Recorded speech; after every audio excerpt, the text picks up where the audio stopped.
Chasing me!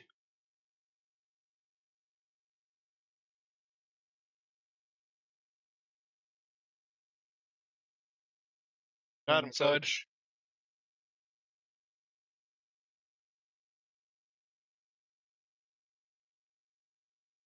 Oh, there's still a charger chasing. That was a large amount of Bile Titans. What did we learn? We didn't get any of the little ones. Maybe it's because I chose a difficulty 8. I don't know. What I generally play on.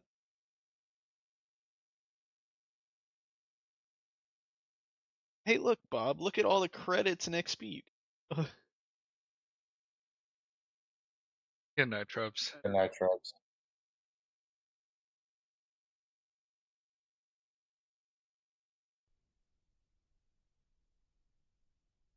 Well, it beats yesterday, Bob, when we were playing. Someone decided to bring a 380 and throw it at the goddamn ship right before we got. Yeah. Fun fact: that person is not allowed to bring the 380 ever again. I have to super Ash fucking drop like a 380 at the dropships that came in. It saw with the samples, and we didn't extract with the samples. Any samples.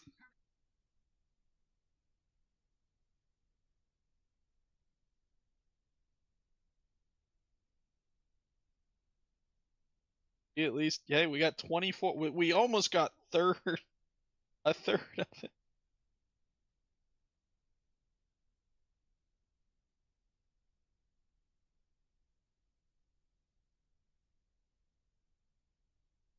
Well, I guess we're gonna drop a nuke.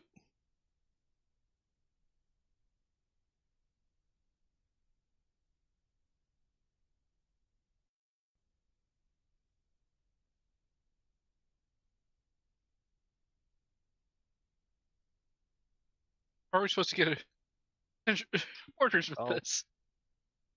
When we plant the nuke, there's gonna be a lot of enemies coming after us.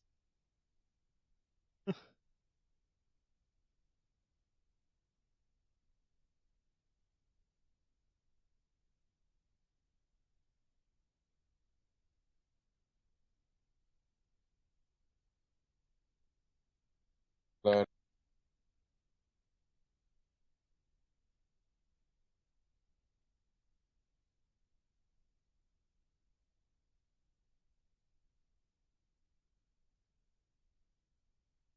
Hello, everyone.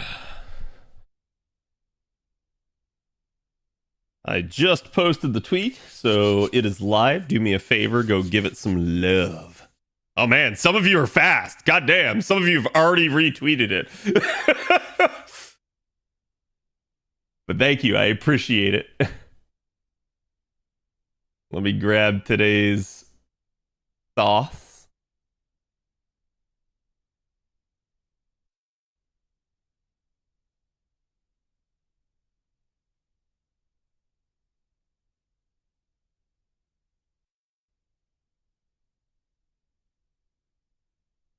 Ba-dum-bum-bum. Call me out. Why could I not find the sauce suddenly? Chat, what did I do with the sauce?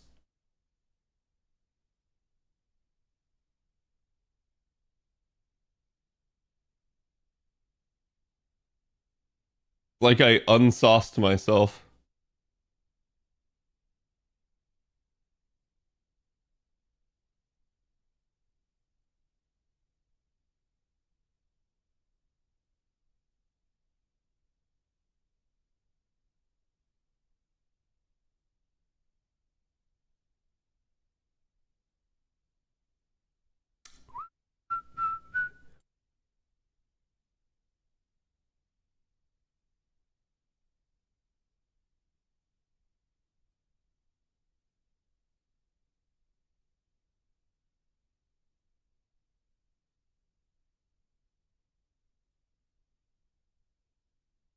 I don't understand. I literally just had it.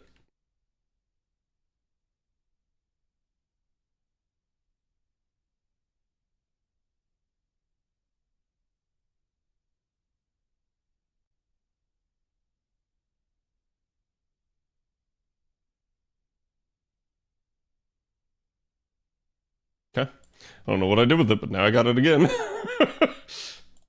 All right. Sorry about that, guys.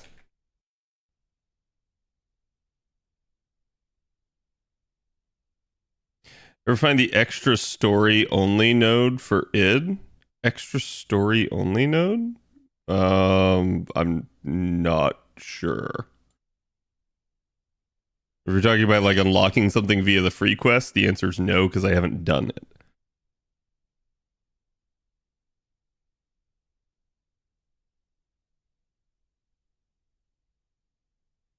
Okay.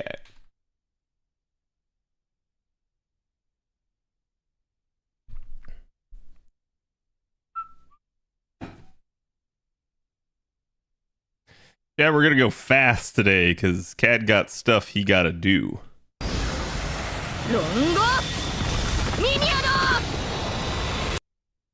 Hello there. How's it going? Here is today's artwork. Let me grab it for you guys on the YouTube side of things. And let's get this party started. All right.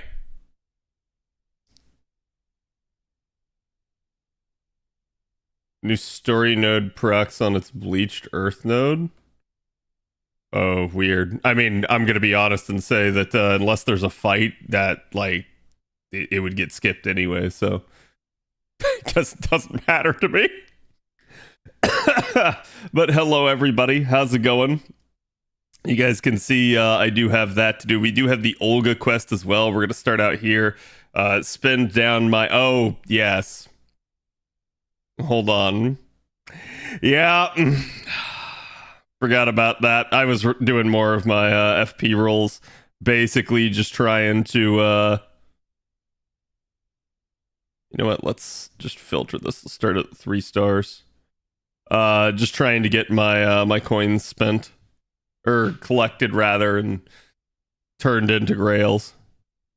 Okay, that'll work.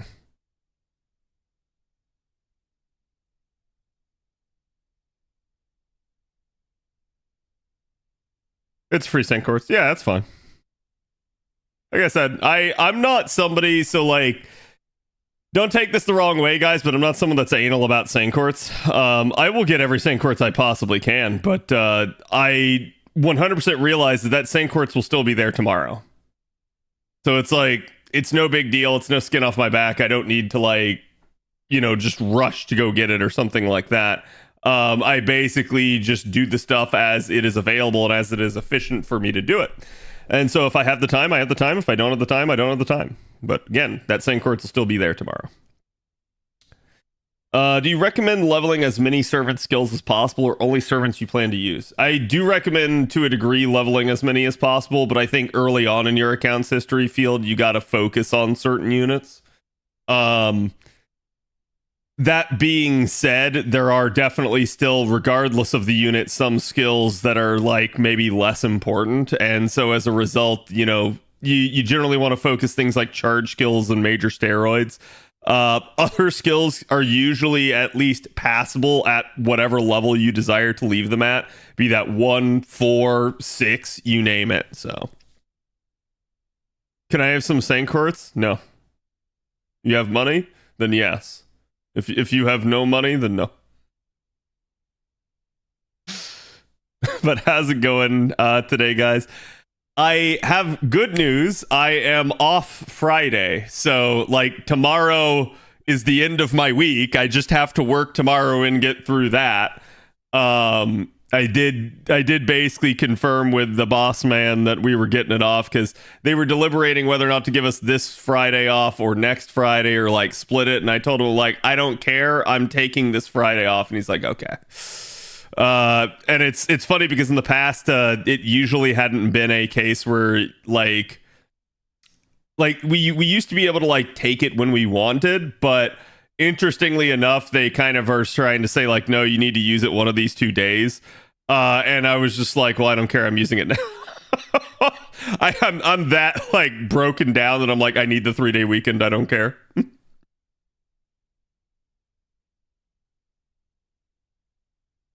Remember what will happen very soon? What will happen very soon? I don't know. Thank you guys for the stream streaks. Torak, thank you for the resub for stream. Bearded, thank you for the 37. Appreciate it. And again, I hope you guys had a good hump day, a good Wednesday. We have the Olga quest to do today. I have the Daikokuten video to record. So we've got quite a bit to do. The least of which is spending down my AP. So I'm going to try to get this done as fast as possible. I'm probably just going to do my 3 storm pods here on JP, switch over to NA, handle NA, and then kind of come back. The rats, yes, we're doing the rat jam. You lucky I won't take day off too. It's not fair. Listen, I don't think there's very many people that would complain about me taking a day off and it being not fair. I'll gladly trade with you. How would you like to basically not have had a day off in the past like 3 months out of normal, right? Like other than, hey, I was deathly sick a week before the deadline and didn't even get to really enjoy that time off. So in that regard, yeah, you know, it's been a long time coming, and I'm happy to just get a day here. How many new servants do you think we get out of the next event? I can think of 4 characters they might. It really depends on how many banners they want to do, because I'm sure you'll get a welfare. I'm sure you'll get like 2 new units on a banner. So you're going to get a minimum of 3, but you might only get 3, or you might get 4, or you might get 5. It really just depends, right? But I'm going to tell you it's probably going to be a minimum of 3. And it really just depends on how they want to do it. Because I've heard so many people already say like, oh, you know, like Aoko, she's got to be the 5-star and stuff like that. I'm like, she may be the welfare. Like, I understand she's the main heroine, but like you can look no further than the K&K collab, and yeah, they just turned Shiki into the 4-star welfare. So it's absolutely possible that they just say like, nope, it is what it is, and who knows. Hello, Roto.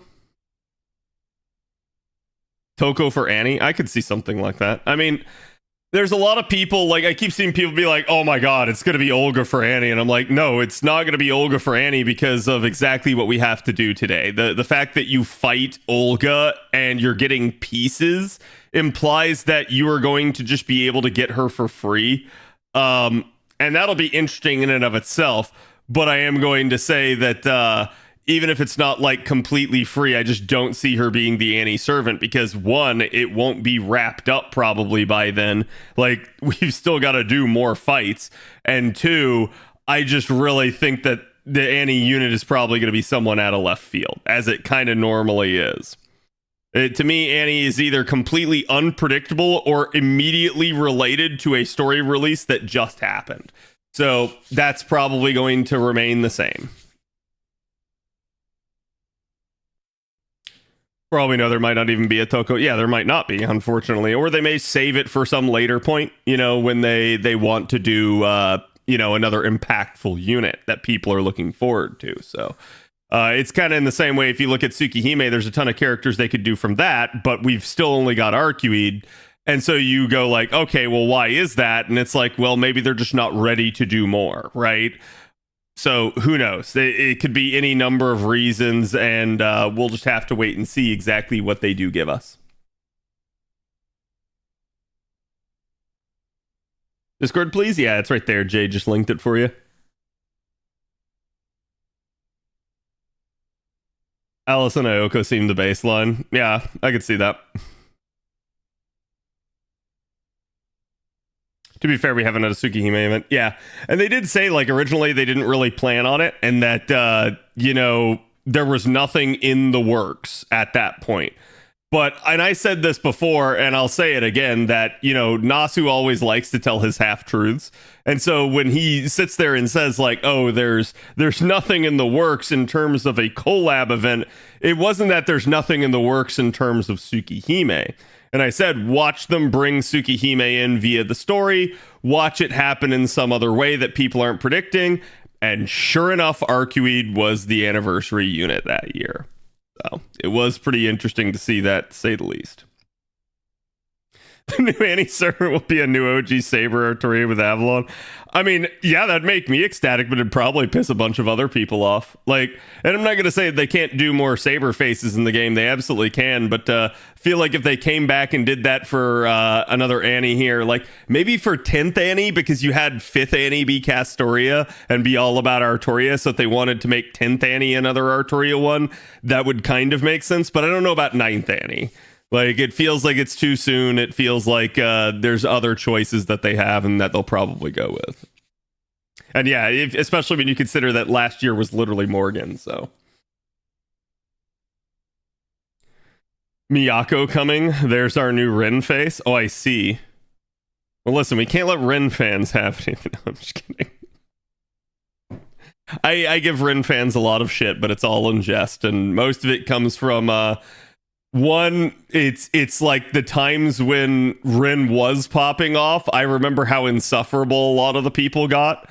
And two, I just kind of realized even still over the years that a lot of people just don't ever shut up about it.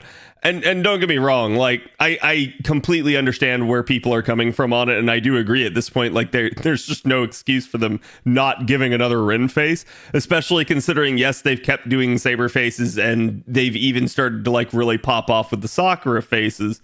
I don't really understand why they seemingly leave Rin by the wayside. So to me, it doesn't make a whole lot of sense as to their strategy with that. But it's probably that there is no strategy, and it's all just part of Nasu's design, and Nasu may or may not want it yet or at all, and we'll just have to see. Anniversary Servant is a poll to delete a character from the game to spite their fans. Jesus. I'm glad we don't have something like that. That would be awful, and people would probably tear their hair out.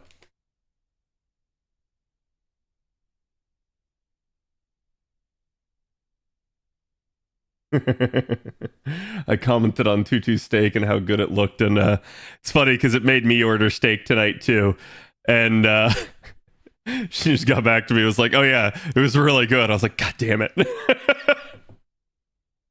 my steak was not so good. It was another one of those really small steaks, and I'm like, I just gotta stop ordering that because I'm sorry, I feel like if I weigh that sucker, it's not even gonna weigh in at like the 8 ounces that they claim that it is. The Annie 9 will be Liz Japan. I don't think Liz Japan would be a hype enough unit, unfortunately. It's really weird because I wonder what the hell they're gonna do with Liz Japan. It's pretty obvious that she's planned, right, at this point, but like, are they actually going to do anything with her? I don't know. And I think your guess is as good as mine.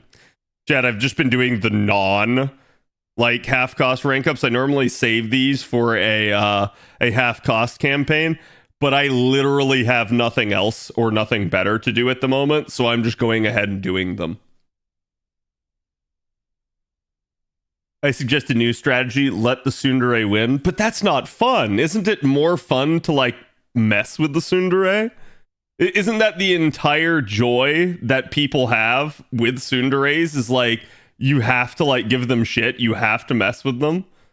Because it's like, I guess like people like to see the reaction when the tsundere has to like annoyingly like admit that like maybe they do care for you, Baka. Do you think we'll ever see Zelrich? I think if you like, so I hate to do the meme, right? But I think if you ever see Zelrich, the game's probably getting close to over. And it's funny, the reason I say that's a meme is because that's what people were saying about Arcueid. But at least with Zelrich, it's like, yeah, I mean, at that point, I don't know what else they do, right? Like, he literally has the kaleidoscope and sees all eventualities. So it's like... I think we'll ever get him? I don't know. Is the best way I can say it. I think if you did get him, you'd have to get like a nerfed version of him. It would have to be something where it's like, oh yeah, he totally doesn't just have the ability to like see everything and reading Steiner everything. And as long as they did that, then yeah, maybe you could see him in the game. But I think that would be a stretch. So it'd have to be something like, I don't know, maybe he's like inhabiting another vessel or some crap like that. I don't know. Silverich skill 1 charges everyone by 100%. Yeah, it would just be really weird. I mean, by that logic, why would we get Ayoko? Listen, you're going to argue with me, and I'm going to be honest with you, and I'm just going to admit something that no one else in the Fate fandom will ever admit for the history of all of time. I don't know everything about, like, all of Type Moon's works. So it's like, I know who Ayoko is. I'm at least familiar with her from stuff like K&K, but like the full extent of her power, I literally saw people like on Twitter today saying she's the most powerful person ever in the entire history of like the world within like the context of Type Moon. And I'm like, that just sounds wrong and incorrect, but I don't know better, right? Like maybe it is true. So yes, I will admit to you, I don't know everything. It's wild, right? She has true magic like Zorich, what makes him OP. Yeah, and I guess like that makes a lot of sense, but I'm not sure I know enough about the true magic to know like, is it literally like every true magic is just an I win button? If that's the case, then in theory she's still not the strongest because then Zelrich also exists. So it's like I don't know. It just is what it is. But assuming we get Ayoko, then are you gonna get full powered version of her? Are you maybe going to get a younger version of her before she had it? I don't know, right? Like that's an interesting conundrum, and we'll see how they do it. In fact, looking at someone like Ayoko may give you an idea about how they would handle someone else that's stronger. So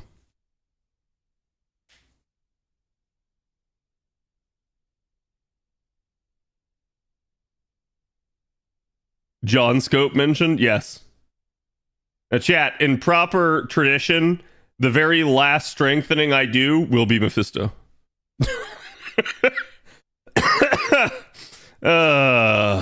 Feels good, man.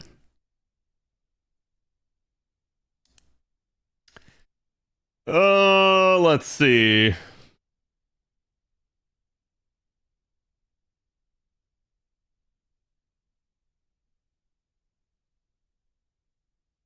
Here you go, chat. Y'all will unironically get my Melisson.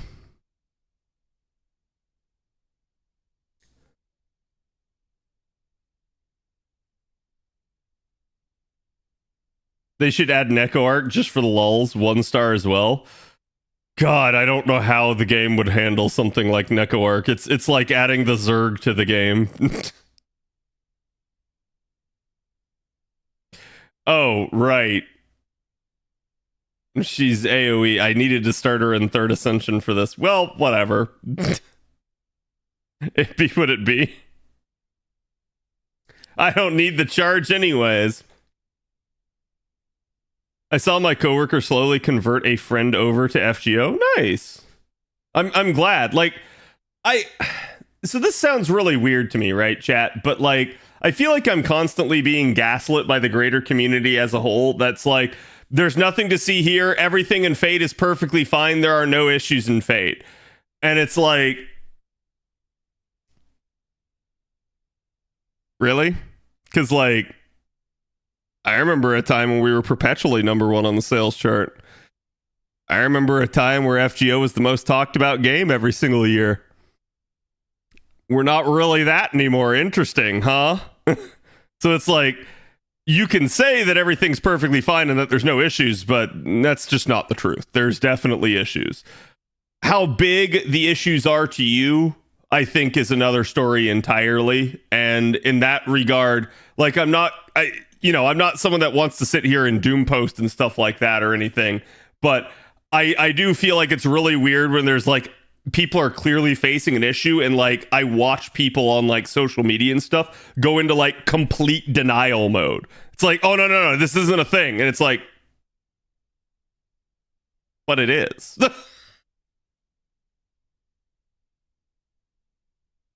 The community could not handle such greatness. Yeah. Do you dislike Mephisto in general or only in FGO? Well, that's a good question because, I mean, Mephistopheles is literally a demon, right? So, and I am a Christian, God-fearing man. So I guess you could say that, yes, there is a like personal bias against him. And then there's also the crotch clown variant that we get in FGO that I particularly despise. So it's a little bit of A, a little bit of B. But I've always told you guys this. You guys know that I just like, I meme on him all the time. But at the end of the day, it's like if I ever had the opportunity to use Mephisto effectively, I not only would, but have done it. And straight up, same thing. If I'm ever analyzing him or anything in relation to him, I always try to remove that bias from it. He used Artreya Lancer to win him over? Nice. Worked for me. Just wait for next year when they add a new game called FGO Star Rail 2 Electric Boogaloo Like a Dragon. Yeah. I also saw your tweet today, and this community has some crazy behavior. Yeah, okay, chat.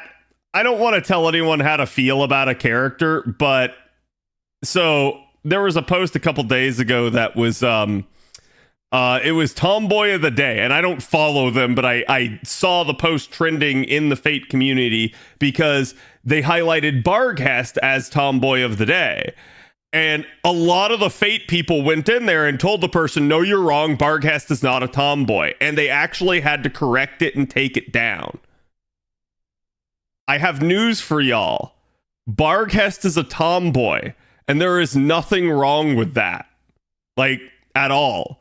She wears metal, is a knight, has monstrous strength, has a dominant personality at times. And I'm not meaning like, oh, hey, you know, I'm somewhat assertive. No, like straight up, you see her in the Lost Belts, like being full blown, like, I will kill you, I will destroy you, all of that, right? Like, she is a tomboy. And people were citing it like, oh, well, because she's kind, because she's like soft at heart and she wants to be more effeminate, that she's not a tomboy. And I'm like, wait, no, those are all things that tomboys desire. Like they as well want to be like more effeminate and find love and stuff like that. So it's like there's nothing wrong with calling someone a tomboy. It's for most people probably an attractive thing. And I even pointed this out. It's like Artoria is a tomboy.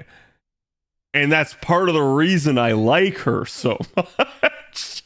So I just found it really odd because it's like, oh no, we can't have people like saying Barghest is a tomboy as if it's some sort of bad thing. And I'm like, it's not. And it was really funny because a lot of the responses I got when I made I basically responded to the follow-up post that the account made where they said like, okay, I'm correcting it and everything. Because I didn't do my due diligence and I guess I don't understand Fate, and they apologized, and I was like, God, that just feels so bad. And like I responded, I was just like, guys, come on, there's nothing wrong with this. Like, and some of the responses I got to that were people basically being like, no, we need to gatekeep because of normies. And I'm like, that's some motherfucking Tsukihime behavior right there. That's some like, no, we can't have people liking the same thing because this is mine and I can't ever have anyone else coming into my IP that's mine, that's made specifically for me and only me. And I don't want to have to share. Like, fuck that. Okay. I understand you have to gatekeep some people when like people are just like going unhinged and trying to ruin things for you. But, and maybe that's how people perceived it, but it's like, no, I just don't really feel like that's a situation where gatekeeping applied. It was like, it was actually like Barghest fans should have been like, oh my God, wow, she's actually receiving recognition outside the Fate community. Like that should have been a moment where they were all like, woo, yeah, right? Like, and instead people are like, no, she's not a tomboy. I'm like, this is a little bit what's wrong with the community. It's like, we don't celebrate the wins. We instead go like, no, we don't want outsiders, get away. And it's like, come on, guys. Like, again, this is I think part of the issue overall is like, it's on us now to be good stewards of this community. It's on us to like bring people in and show people how much we care and how much we like it, right? And I think that's the important thing in all of this. It's like, if you want people to enjoy your hobbies and be able to play with you and have fun with you, you have to be open and accepting. You can't just be like somebody that's completely shut down and not going to allow other people to come in. So it's like, it's good. You guys should all try to promote the game and really Fate in general to your friends, but do so in a way that represents it well. Like, don't be an unhinged lunatic that's like going to scare people off. IPs that don't grow die. Yeah, exactly. Like, basically people age out. And I'm going to give you guys an example of this. To all you Tsukihime fans out there, how much longer do you think Tsukihime would have even been relevant if they didn't do a re-release of the visual novel? Like, at what point would Tsukihime have faded into obscurity, into the depths of time, if they hadn't kept it going? Right? So it's like, same concept applies. It's like, if Fate just suddenly today stopped making, like, FGO stopped making new content, there were no new Fate animes, there were no new like light novels or mangas written for Fate starting today, how long do you think Fate would continue to exist in the public conscious? How long do you think it would keep going as a popular IP? And so, yeah, it largely is true. It's like, you have to grow the IP. And we can say that some of the growth absolutely has to be on the people making the IP. It's true that it does. But also at the same time, there is a factor where, like, yeah, you as the fans need to also... What the heck did I just do? I think I just used a Tamamo skill there. This is going to be interesting. But either way, it's like, yeah, it's still on us to represent it well and to show that we're not like an unhinged bunch of lunatics, bunch of basement dwelling, like, I don't know, right? Like, I don't want to say anything insulting, but and I say this as a member of the community myself, as someone that like eats, sleeps, and drinks Fate and loves it. So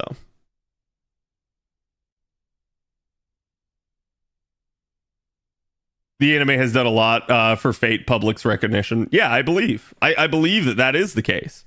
And I think it's a good thing, honestly. Punisher, thank you for the follow. And I guess what I'm trying to say is, like, if you don't feel like Barcast is a tomboy, that's perfectly fine too. It's just like, don't like go unhinged and go off on somebody on Twitter. And I'm not saying that anyone really did, but there were a bunch of like people just going straight in and just being like, no, she's not a tomboy. She's not a tomboy. She's not a tomboy. So it's like, yeah. Am I allowed to think of Aoko as an honorary Rin face? Yes, because there are no thought crimes. Like, you do you, right?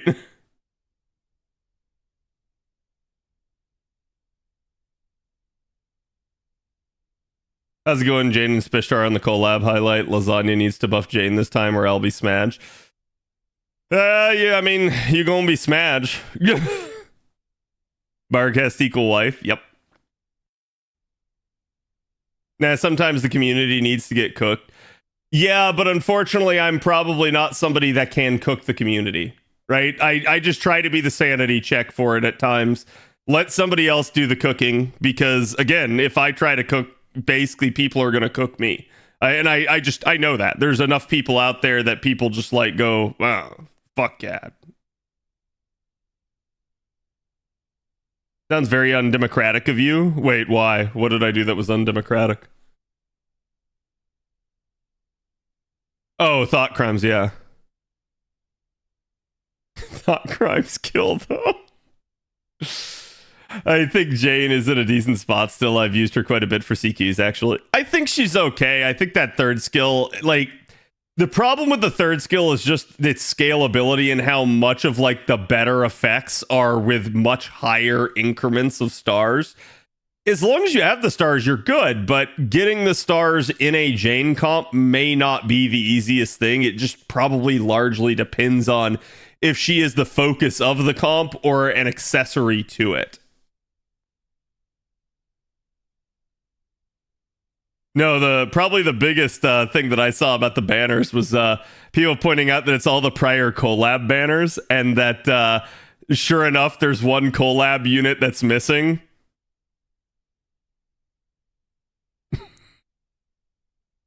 Draco. So I definitely saw some people getting upset over that, and I'm like, yeah. But eventually they'll do it. Regarding gatekeeping, I only point to 40k with what's going on at the moment, the behavior certain people are showing. Yeah, no, and I agree on that, right? I'm not going to say that gatekeeping isn't necessary at times. I think it is. But I think it's like you also have to realize that you have to allow new people in, right? Like it's more about screening the people that come in. And I think something like calling Barcast a tomboy, not a big deal, right? Calling Barcast a tomboy is far different from being like, Rin should have been a man, and like spouting off such nonsense, right? One of those is a subjective opinion. The other one, at least within the eyes of the community, can just be said to be like straight up wrong, right? Like people would be like, no, there's no basis for this. You're only saying this because you have an axe to grind or because you're trying to ruin the community. So that's kind of what I'm saying in that regard, is that like to a degree, gatekeeping can be necessary to stop some of the more insane ideas from circulating, but relatively innocuous ideas are not a bad thing. I think it's the difference between civil discussion and like, you know, people just being batshit crazy, unhinged lunatics.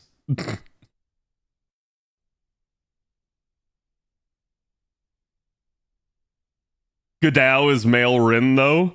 There's no proof of that.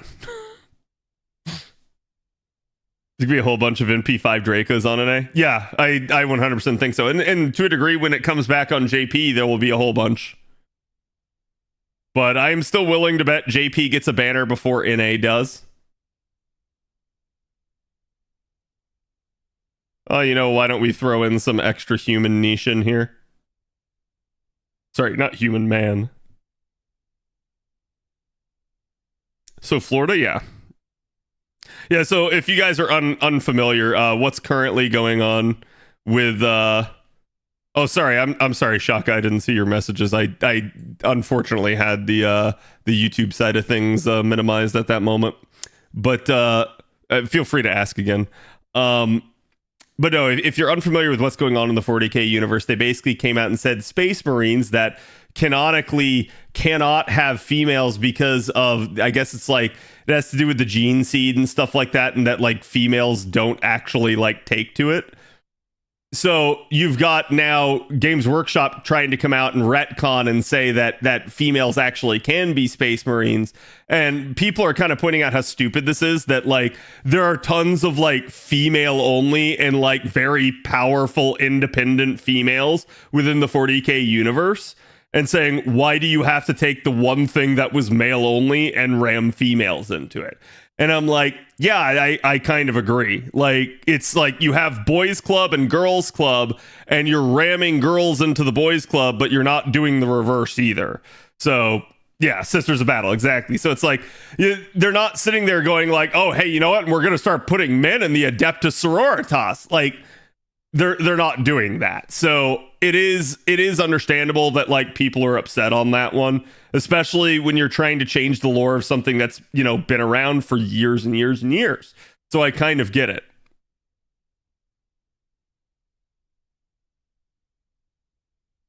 What's up, Retro? How you doing? Yeah, sorry, the custode. So maybe I'm not fully understanding it either, but that's just the TLDR that I kind of got explained to me. Oh, sweet, it's an assassin again. Right back to who have always been men since old rogue traders. Yeah. I'm sure a Draco banner is happening this year at some point or in the early months of 2025. Yeah, I don't see them going longer than 2 years for the exact reasons I've talked about at this point. I think behind the scenes, the devs have realized that making units go longer than that without a proper banner is probably a bad thing for them, and they just lose money. So I think they've started to realize that. That's why you see them running banners a lot more frequently. Like, chat, most of the time now you get a banner for just about every single limited unit every year. So it's only a handful that they seem to hold back for a little bit longer than a year. And Draco is clearly one of them at this point. And it's still not really been that long. You're oh god, you're what, like at 13 months since Draco's release, so it's not like a bad deal. It's just they're clearly like playing loose and fast with her since they've kept her out of GSSRs and other things. But who knows? Maybe they have some sort of plan for her. Ramming waifus into men? Hey, I don't make the rules. Yang is on her 2 years absence now. Yeah. 4 stars, I think, are a little bit more precarious. The 4 stars are, like, at this point, some of the rarest units in the game, and that seems really weird to say because it shouldn't be that way. But, well, that's kind of the way the system works. I thought that was Zeppelin. It is.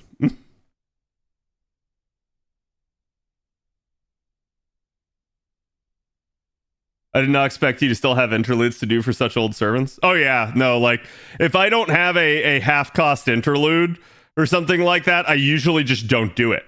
So that's like I just wait until it's there. But the problem that I have right now in my NA, I have literally nothing I can do. Like nothing that is imperative to do.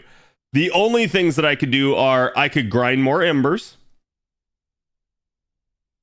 or I could basically sit there and farm LB6 bells, of which I'm already technically done with. And I have nothing else really to farm other than like embers or bond farming or whatever, things that are going to happen anyways. Basically until Trom. Once Trom comes out, then I have new stuff. You have good taste in music? Actually, most of this is probably being song requested by chat right now. But I do like it when chat does song request good stuff and not cursed shit.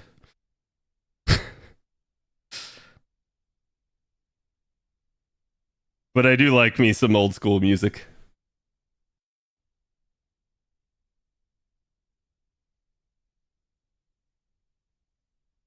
Anything on an A, I'm just clearing out interludes and rank ups. Yeah, I literally have nothing better to do, so that's why I'm doing it.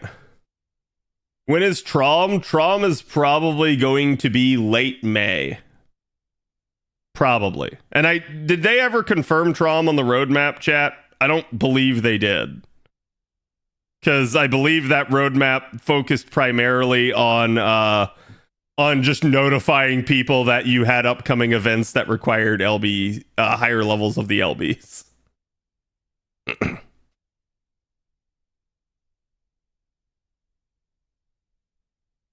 They're developing that Games Workshop tried to sell them the sisters. They said they're too religious and female inquisitor not powerful enough outside of power armor. I mean, yeah, I can see that like you could draw like it's pretty clear to me that most of the designs in Warhammer like are meant to look very similar to like Catholicism and stuff like that. But the reason I don't have a problem with it is because it's not Catholicism. It's not a one-to-one thing. It's not someone like making a mockery of it. It's people just saying it's like, hey, it's a derivative design and they believe in something else, which I'm perfectly okay with. So to me at that point, like, I think it'd still be perfectly fine, right? Unless they're showing some like really weird stuff, right? I could see how it might be unsettling, but then it's like, if that's the case, then just handle that particular faction a little bit more closely rather than, you know, being crazy with it. Sitting Rainbow, thank you for the tier 1. Welcome to the channel. Enjoy your emotes. They're avoiding future traumatic experiences. Yeah, maybe, right?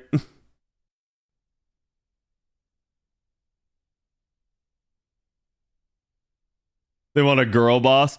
I mean, if that's the case, that's awful. But like, it's difficult to assume things based off of rumors, right? Like, because you have to take a rumor with a grain of salt. It may be true, it may not be true. And so like, I'm someone that like, I will like take that catalog it in the back of my head as like that may be something that they're doing, but until I see supporting evidence for that, or until I see something where like they come out and actually admit to it, it's not a big thing to me. Like I basically just say like it is what it is, and it could just as easily be right as it could just as easily be wrong. Rolling for Proto Memeling because she's adorable. Same. I can't wait for her to come to NA.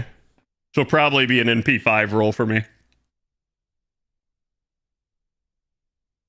Surprisingly little to no delay on YouTube and Twitch sites. This is nice. Yep. Yeah, I'm usually pretty fast to answer questions. Unfortunately, I do have moments where I have to apologize to YouTube. I sometimes miss your chat, but that usually is because I have a separate window popped out for you guys. And sometimes if I click something on my other computer over here, it gets like pushed to the back and I forget about it on accident. So I've got to find a way of like handling that better. The problem that I have is even with 4 monitors, I have too many things that I have to keep an eye on. Are you set for your full class fear grids? Pretty much. Yeah, like by the time I get to them, I easily will be. Hello, Katana. Chat, we're probably gonna do the Daikokuten review, then the whatchamacallit, then the Olga fight, because I have to get Daikokuten done. Olga, technically there's no time limit on. I can take my sweet ass time with that. Also, chat, tomorrow we will be going over the live stream with you guys. So that is on the docket. Ah shit, I didn't want to pop that, but oh well. Oh no, wait, it's 1 out of 2. So yeah, I did want to pop that. Will Arc be an MP5 target? Technically not a Saberface. She'll be at least MP2. I don't know. I like maybe not. It really depends. I haven't made up my mind on that one. And when I say it really depends, it may be how I'm feeling at the moment. It may be how roles have treated me up to that point. So I know he had 4 monitors. Yeah, I have 2 computers with 2 each. This is an NA live stream. At the moment, yes. I'm done with Ordeal Call 2, so you're not going to see anything other than the Olga fight in and of itself. But that one's kind of hard to avoid spoilers on, not just because the community constantly talks about it, but 2 is being the fact that, like, it kind of just is something that, like, everybody on JP has to get done with. So, like, yeah, there's no... I'm not going to show you any story involved with anything like that, but there is a fight I have to do tonight. Or will try to do, rather. Gonna be 9 long days waiting for Mihoyo. You say 9 long days, I say 9 relaxing days. Sorry. 8 relaxing days. And 1 piece of shit day, which is tomorrow. Because I still have to work tomorrow. What do I plan to roll next? You know, I'm actually not sure. I don't remember if I had Bunyan in my roll plan, so let me double check here.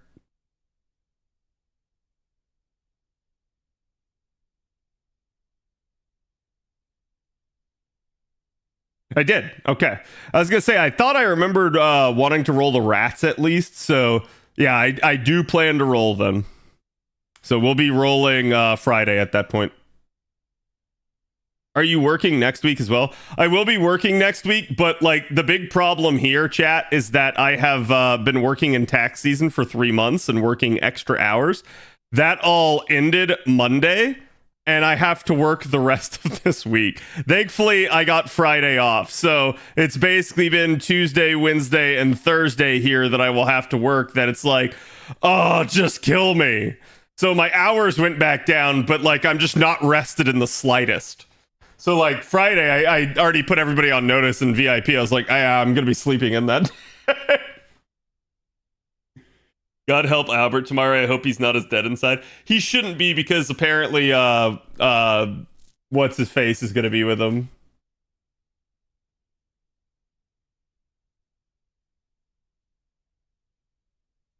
And hello, Aniko.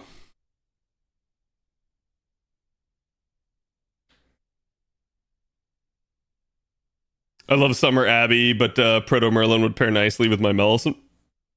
I love Summer Abbey, but Proto Merlin with Paranice and Nelson. If you mean her single target version, then yes. I guess if you didn't have OG Merlin, she could also be used as part of an invincible comp with her. But what's his face? Yeah, Michael. Thank you. I keep wanting to call him Jesus because that's how I first learned of his presence. He was the Jesus guy because he had the long flowing hair. And I say that as a term of endearment, right? Like not like to insult him. Okay, chat. Time to rat jam.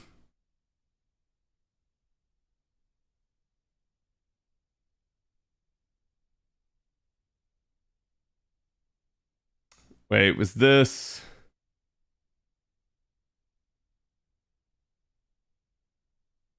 How'd you guys feel about the videos yesterday? This was a weird one.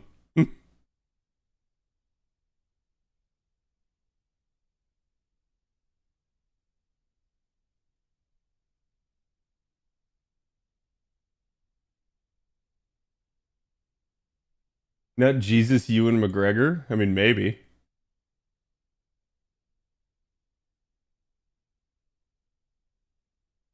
There were some interesting ones for sure. And I'd like to at least keep it interesting and not just brain rot.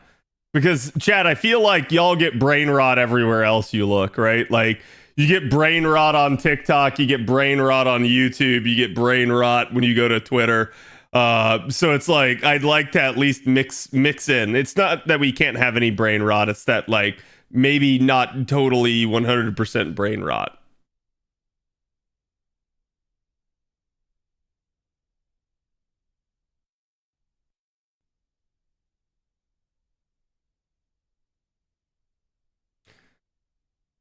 Why do you have such an anathema to freaking giving me the search box? Thank you. It just works faster this way.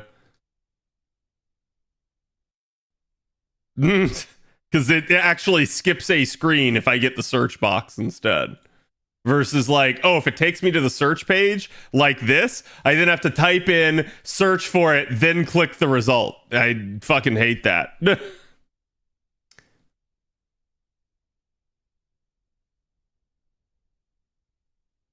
I'm running on brain rot. Hey, it's okay.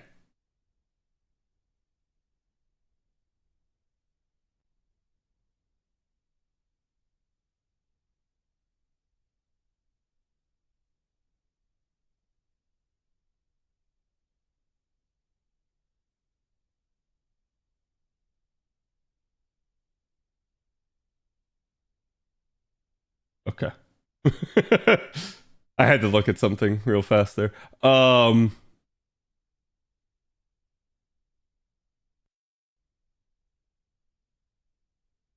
Daikokuten the only quick AoE caster we have so far? I believe yes. Same thing as Okuni being the only single target one. And then oh no. Well, yeah, caster, yeah. Old man 3-star? Oh, true. Yeah.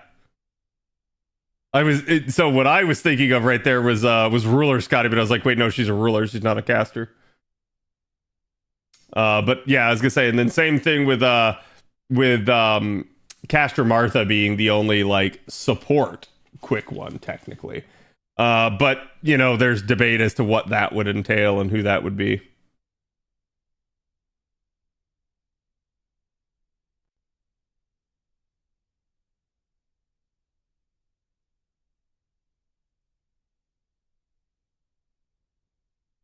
I actually like what you did with that.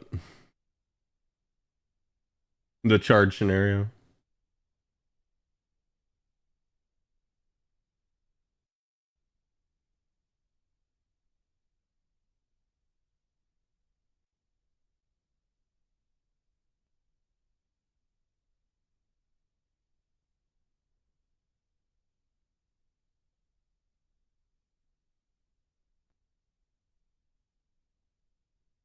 Do your tie suite numbers include that append?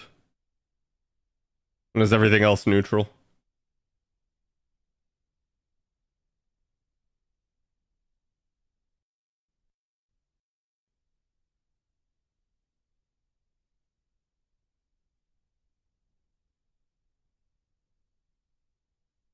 The pin is the A3 section. Okay. All right. Yeah, I see it.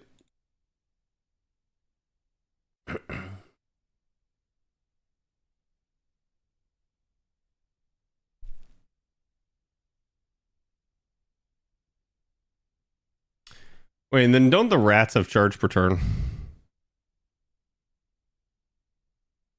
Yeah, 10%. Yep. God, rats are cracked.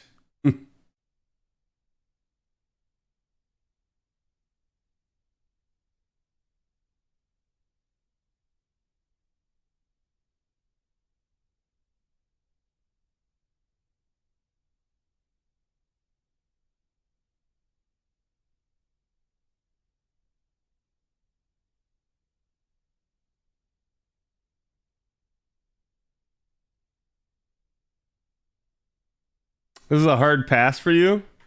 Do you know what I'm gonna hit you with because you say this is a hard pass for you?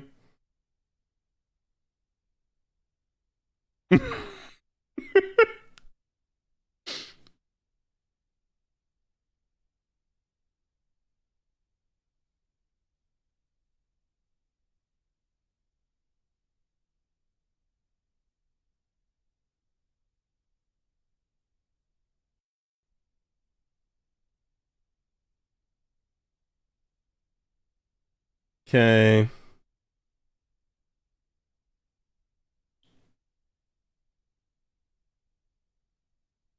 Um, God, I mean, Honey Lake is an easy recommendation, but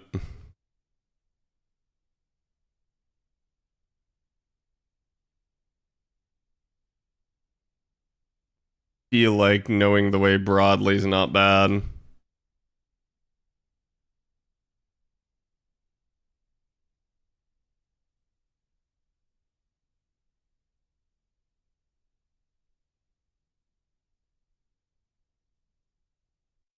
We have a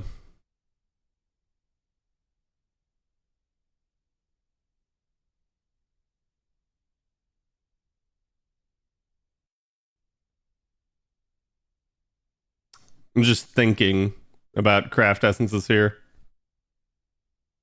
Heavenly Choco, yeah. I mean, the only problem that I have in the same way, like of recommending Honey Lake, right?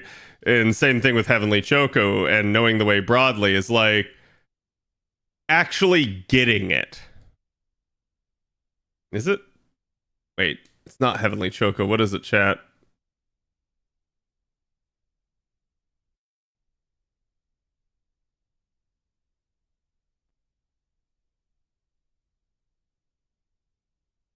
Heaven, maybe?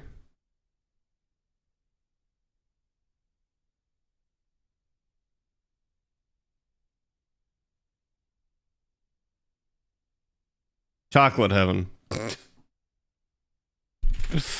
uh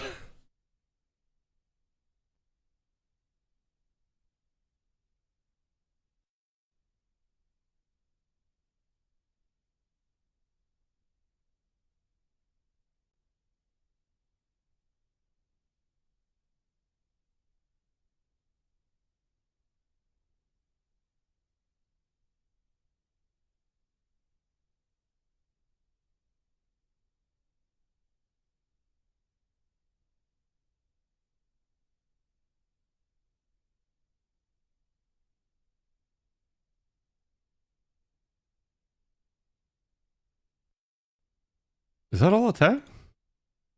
This was actually a nice one.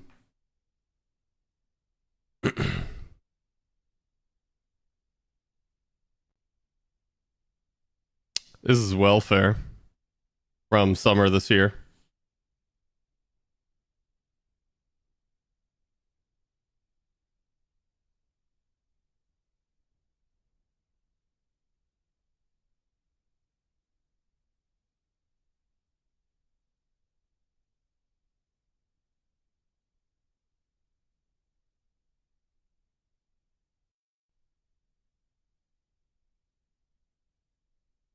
Okay. Let me sort this to some manner by which I don't kill myself.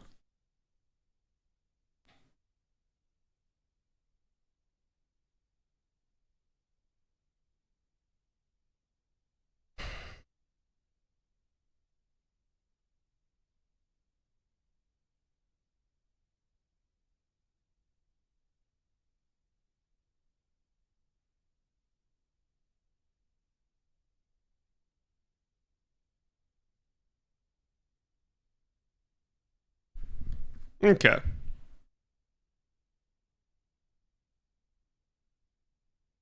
Where'd your mother chat?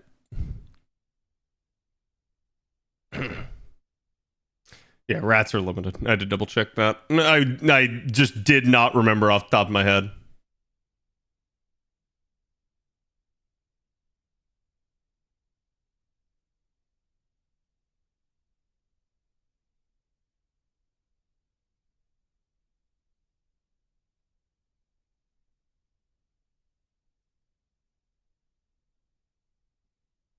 Hey guys, my name's Khadroth, and today we're going to be talking to you about Daikokuten, aka the rats.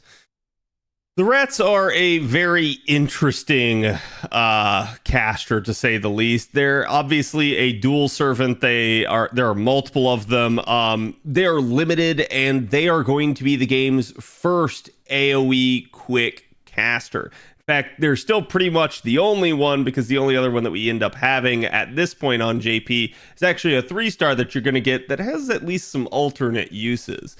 But Daikokuten's got a sneakily good kit, especially for a 4-star. They're actually a Black Grail looper and can dish quite a bit of damage. And they're sort of a prototype that shows the way forward maybe for quick as we start to look at other options maybe for trying to make the card type better overall. And in that regard, I think Daikokuten can be an interesting unit for you guys to roll. Maybe you're not so much convinced to roll for Super Bunyan, but maybe Daikokuten might, be a little bit more interesting to you. So we're going to go through, talk about the strengths of their kit and why I think they're a good pickup for you, regardless of what you may have already in the game. So again, you guys can see it's caster of learning with manga is what they're known by as well, but no one's really actually going to call them that. The rats basically have 8.6k attack. It's not going to be the highest by any stretch of the imagination, but this is casters and we're kind of used to that, especially since it's a 4-star. So normally I like to see 9 to 10k on a attack stat for a 4-star, but hey, them rounding out at 8.6 as a caster is nothing to really laugh at. So we can see their HP value here is only about 12k. That's not the best either, but it's actually fairly decent for a 4-star. So I'm going to go ahead and say that's actually going to be a nice thing for them. Now, you can see they are Sky Attribute. They do have slightly higher than average star absorption for a caster. They do end up having basically a little bit of an interesting star generation stat here. And I just say this because it is, as a caster, not going to obviously be the best, but you will be able to generate at least some decent stars with them. They do have NP charge attack of only 0.55. This is a quick unit though, so we definitely have some concerns in that regard, but I'm going to go ahead and tell you that's not that big of a concern because if you're paying attention to the beginning, I already told you they're a Black Grail looper. They do have NP charge defense of 3%, which is the standard, a death rate of 36%, which is a little bit higher than average, and basically, we're in the zoomed in one, Hold on, chat.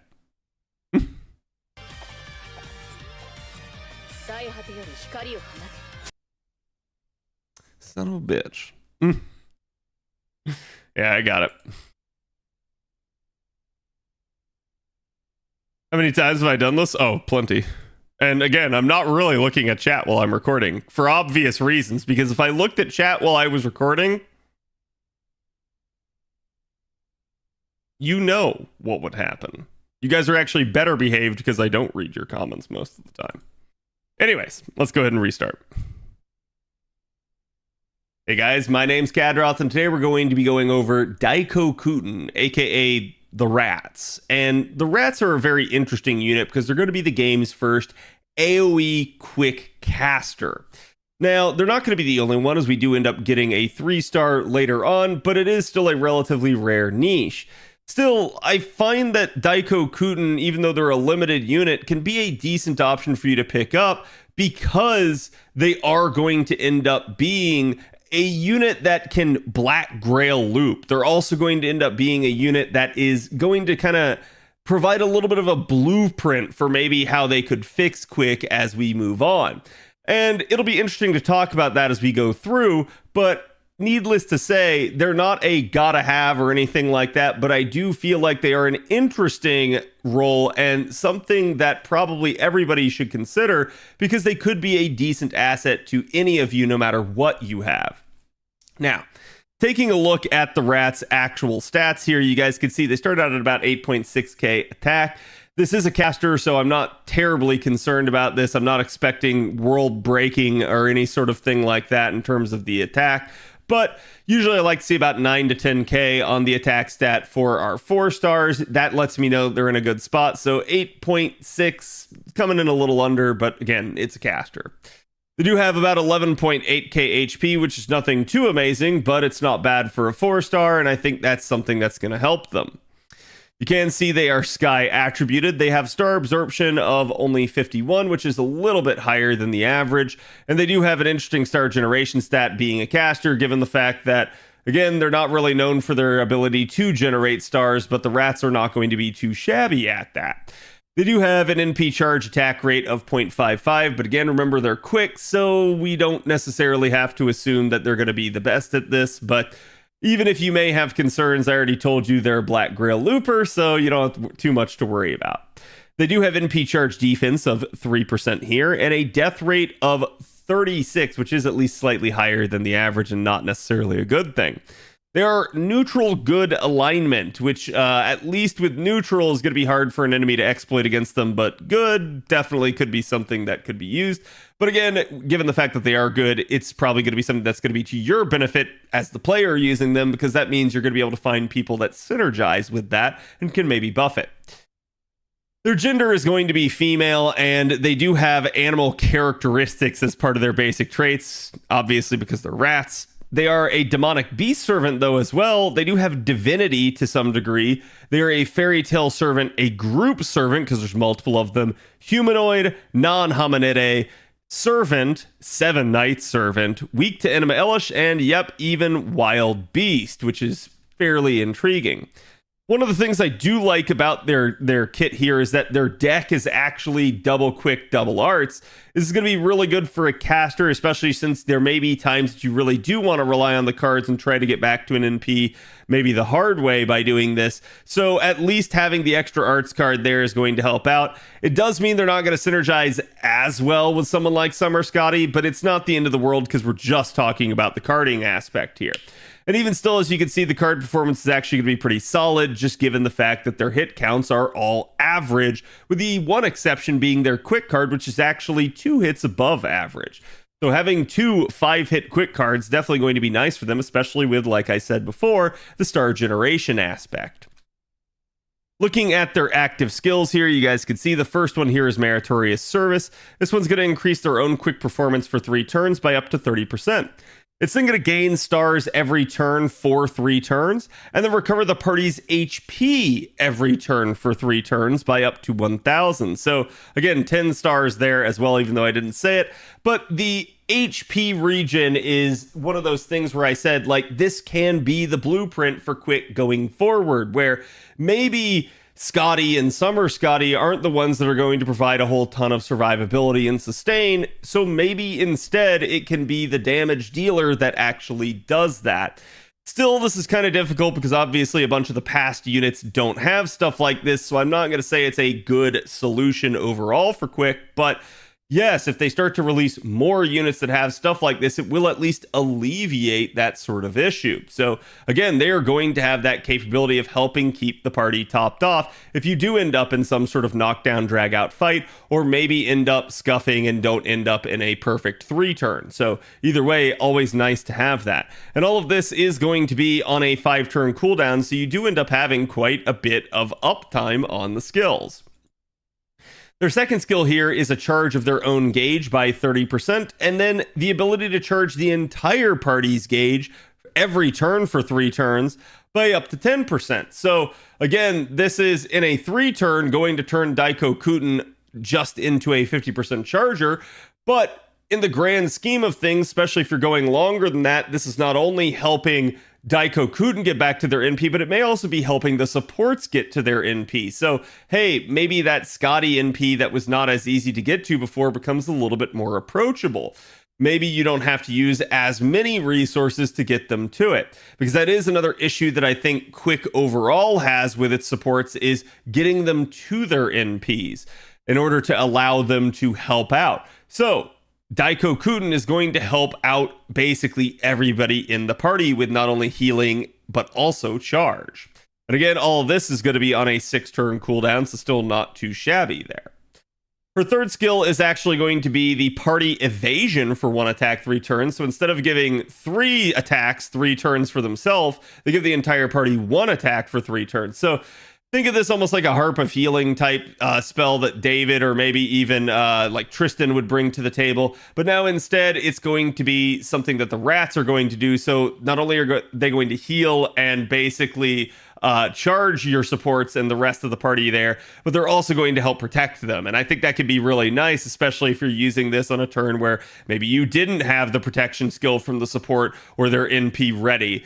This is going to help buy you that time in order to get to it. It's also going to increase the entire party's NP generation rate for 3 turns by up to 30%. So you can see the rats just have a very synergistic and party-wide kit, and it's one of the reasons that they're going to be very strong even as a 4-star. They're actually a hybrid unit in that regard. They are a good damage dealer because they can be a Black Grail Looper, but they're also a decent pseudo support themselves. It's not going to be super amazing or anything like that. It's not going to be something that's just really going to like power one of your other supports into like some crazy feat, but it might keep them alive. It might keep the comp going long enough for you to get the job done and do what you need to do. And in that regard, Daikokuten is kind of showing this is something that they could do to help out Quick overall. Now we get to the passives, though, and you can see they have Territory Creation E just for some additional arts performance. Obviously going to be decent for the arts carding, but not going to impact the NP or their quick cards. The item construction D here is going to increase their debuff success rate, and they do have that divinity that I mentioned earlier, even though it is an E-, giving just an additional flat 95 damage added to their attacks. Daikokuten does have mana loading, and it is going to be my recommendation because, again, we're dealing with a quick unit here. The refund is not going to be the best, but we've got to make sure we have enough. We've got to make sure that we alleviate it. And having the mana loading at times may just facilitate either use in multi-damage dealer setups, or again, some sort of scenario in which it just allows them to start out better with a better CE, or use less of the party's resources on them specifically. Either way, having mana loading, usually going to be one of my first recommendations, but definitely with the rats. They do have a weird third append here, which is the anti-moon cancer append, but they don't really have any synergy for that, so I don't really recommend this third append, especially given the fact that they're a limited 4-star. You're going to have a hard enough time getting coins on them anyways, so I just recommend kind of ignoring it in the interim and just basically going with that mana loading. Though that being said, the first append here would at least be better than the third append, as this one's going to give them extra attack finesse, which not only improves the extra attack's damage, but also its NP gen and its star gen. Now we get to the Noble Phantasm, and it is a quick AoE 9-hit Noble Phantasm, which these are good numbers. This is what we like to see out of a quick Noble Phantasm. So that's why you can see, again, they managed to actually be a Black Grail Looper. So, first of all, they're going to reduce the enemy's quick resistance by 20% for 1 turn, activating before the damage goes out. So that's really nice because not only is it going to impact the NP, but it's also going to impact subsequent quick cards that might come after the NP. But either way, it's activating first. The only thing you gotta watch out for is enemies that have magic resistance or debuff immunity of some sort. Basically, as long as it's not resisted, you'll gain the benefits of this effect, and it's not only going to be increased damage, but also, again, increased star gen and MP generation because of that. It's then from there going to deal damage to them and increase the party's critical damage after that by 20% for 3 turns. So as you're looping the rats, the party gets more and more crit damage, which is really good. So again, they're going to be generating stars, they're going to be protecting the party, they're going to be healing the party, they're going to be charging the party, and they're going to be making the party hit harder, which is just really good. And now you can see with their overcharge effect, they also are going to deal extra damage to any enemy that has the earth attribute. This is going to be a super effective modifier. So you might not want to use them in every scenario, but yes, against earth traded enemies, particularly assassins, they're going to really pop off for you and they're going to be a decent option. Again, all of this looks like it should be a 5 stars kit, but it actually ends up being on a 4 star. So that's why the rats really just kind of stand out. Now, we could talk a lot about our sort of stats, but let's go ahead and focus now on the refund. So with regard to the rats, if you're doing just 2 times Summer Scotty, and I know NA doesn't have Summer Scotty yet, but you guys are going to be getting her later in the year, and even if you don't roll her yourself, you might be able to at least work one into your party structure off of your friends list. Still, 2 times Summer Scotty at least is going to get you refund numbers basically at 0 overkill hits, meaning you didn't kill the wave at all or any of the enemies. That would still net you about 64%. If you get even the 1 hit of overkill against the 3 enemies you should be facing, so again, at that point it's going to be 3 out of 27 overkill hits, but this is the base minimum that you would get if you kill an enemy, which is the requirement to move to the next wave. You're going to be getting then at that point 67%. And this does include their 10% charge per turn. So it's not the best, but at this refund level, crap, we see arts units with this type of refund at this point. So at 67%, you've got already a lot of wiggle room to basically just be able to brute force it. And if you can even get one of these up to say something like 70%, you might be able to get away with a different like 3rd support or something like that. So talking basically, that's neutral numbers. If we start working against assassins, their actual wheelhouse, you're going to get less because assassins suck, but you will be getting more effective damage. So basically at that point, at even 3 hits of overkill, you're looking at functionally 61% right there. So still nothing too shabby. You can see quick units don't necessarily have a whole lot of variance in how much they move around. And the one thing I can say is even if you get all 27 hits of overkill, which is a near impossibility, you would still, even against a neutral target with double Summer Scotty, only come out to about 91%. So you're not going to be full refunding with the rats, but the refund is still very, very good. And that's the big thing I want to point out. If we're talking up against something like Berserkers, 3 hits of overkill is going to end up netting you somewhere in the realm of about 55.5%. Basically, you're looking at 56% because you're going to be rounding up. Now, let's go ahead and talk about craft essences then with that in mind. I already told you guys, that does allow them to Black Grail loop, so Black Grail is going to be my recommendation. It is the just most high octane CE in the game. It's going to allow you to pump the most damage, so it is obviously going to be the best choice for them. Now, not everyone's going to have stuff like Black Grail, so keep in mind there are other sort of more easily obtainable sort of alternatives. So looking at stuff like Heaven's Feel, again, something like Angel Song or even Dragonkin, any of those should be able to work for you, just being a lesser rarity without as much firepower on them. If you are in a scenario where you would need to start with a little bit of charge, an old welfare CE like Traces of Christmas could be very good for you. Again, this one's also going to give them NP generation and quick up, or even something like Cherry Icicle can be really nice. The only problem with Cherry Icicle being that of all the CEs that I will be mentioning here, it's the one that's split stats and just not that good. So in that regard, it's one that they unfortunately kind of gimped a little bit and made not as quality as the others if you are intending to level the CE up. But if you're not intending to level the CE, it's not too big of an issue. Still, I think one of the other things we can point to is the rats don't have something like Invuln Pierce in their kit. So obviously something like Honey Lake can be good because, again, this provides a very nice power mod. As long as you have burn somewhere on the rats, you should be able to take advantage of this. And how you might be asking how you can do that. How you would be to use command codes, or again to provide another unit that could put burn on the enemies, but command codes usually are the safest, most reasonable bet in order to do so. That being said, that would allow you to get a ton of extra damage because power mod's not only going to affect the NP, but also the carding, and it would get you that invuln pierce that you so desired.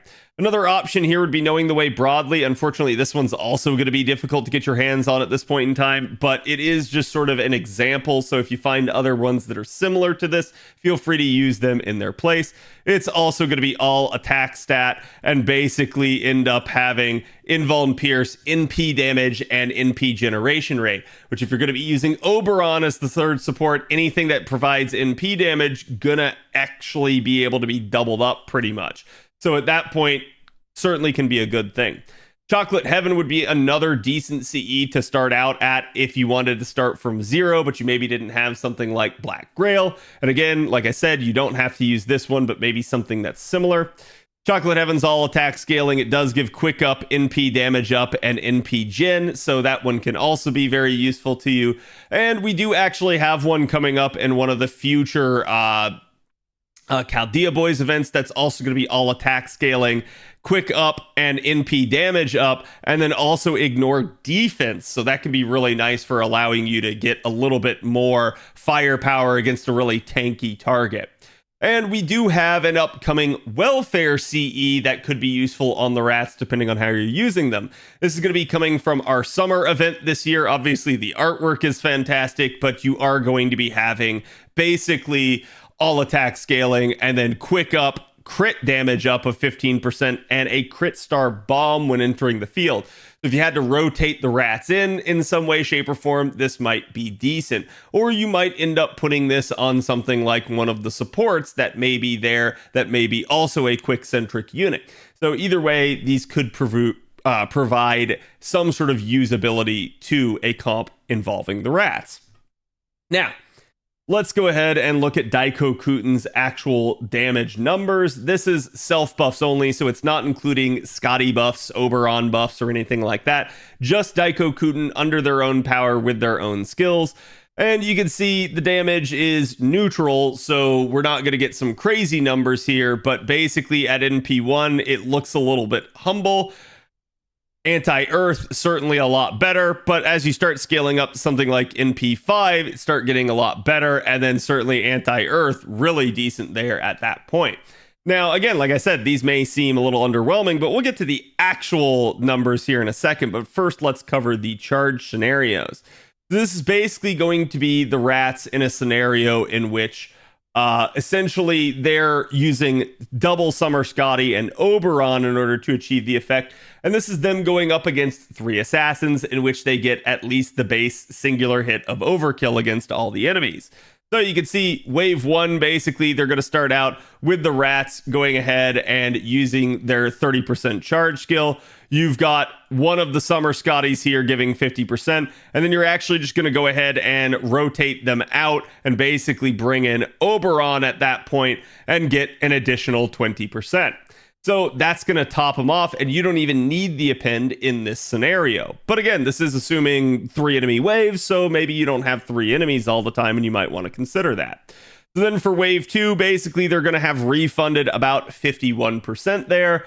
And essentially, you're just going to go ahead and activate the other Summer Scotty charge skill. That's going to finish them off. And really, that 10% of refund there from their base amount is going to be overkill and unused. But at this point, then they're going to have enough. They're going to fire off that second NP. And then as we get to wave 3, they're going to refund another 51%. And you're just going to go ahead and use Oberon's remaining 50% charge. And that's going to be that. So it's a really easy, fluid 3-turn that's basically just brute forcing it, if you will. Again, this is going to be somewhat dependent, though, on the number of enemies and the type of enemy that you're hitting. But this is Assassins, so this is not only their effective unit, but also maybe their worst-case refund scenario to a degree. So again, I think this is something that is very consistent and very doable. Now, taking a look at the Rats' actual numbers in a proper comp, this is going to be double Summer Scotty with Oberon again, with a level 100 MLB Black Grail, a level 10 Neo Plug Suit. Again, you may not have these numbers yet. You may not have stuff leveled all the way up. You may not have MLBs. So understand that will just adjust the numbers down from there. But this should be the potential of what they can achieve. And we're using it as a baseline for comparison just to keep things even somewhat. So as you can see, Daikokuten at NP1 by wave 3 here, gonna end up getting 192k. These are still neutral numbers, so because this could potentially be effective, you could double this number in order to be able to get more, and it would actually allow quite a bit more firepower there.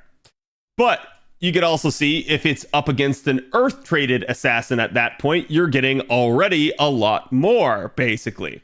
Now, as we start moving into NP2 here, pretty much by the third wave, yeah, you're managing to do some very solid numbers. And basically, NP2 alone against Earth, you've got some decent, very decent damage dealing capacity. Remember, this is a 4-star we're talking about, but this is sort of the power of Black Grail and being able to touch it and that synergy with Oberon. Plus, adding in a super effective niche on top of that. 4-star be damned, it doesn't matter. They're still going to do a ton of damage in this scenario. So it's why, like I said, a lot of people probably underestimate the rats in terms of their damage capability. Now, comparing the rats, though, against other units, who's going to be their competition? Well, let's go ahead and look at some of the other 4-stars in that degree. Because again, 5-stars are what they are, but obviously you're going to be having party cost concerns, and they maybe are going to end up having completely different kits or completely different reasons to be taken. So let's look at Caster Gill. And this is actually assuming that he already has JP's upgrade, which is a 50% charge skill at that point. He doesn't have that yet on NA, but eventually he will. But this is going to actually allow him with double Castoria and Oberon to Black Grail loop. He's going to be able to just really fire off at that point. But you can see, because he doesn't have any sort of super effective niche, the most he's ever going to be able to achieve is still going to be far under something like what the rats probably can. So it's not bad by any stretch of the imagination, and what Caster Gill kind of brings to the table is very similar to the rats. He's a party-oriented unit. He is going to be helping out everybody, including himself, so you could make him the major focus of the comp, but he's still going to be buffing everybody too. So it is a very interesting comparison, to say the least.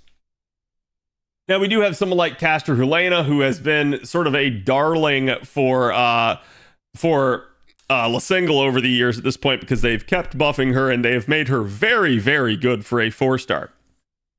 Caster Helena for a long period of time was available on the tutorial summon. That'll be going away though soon.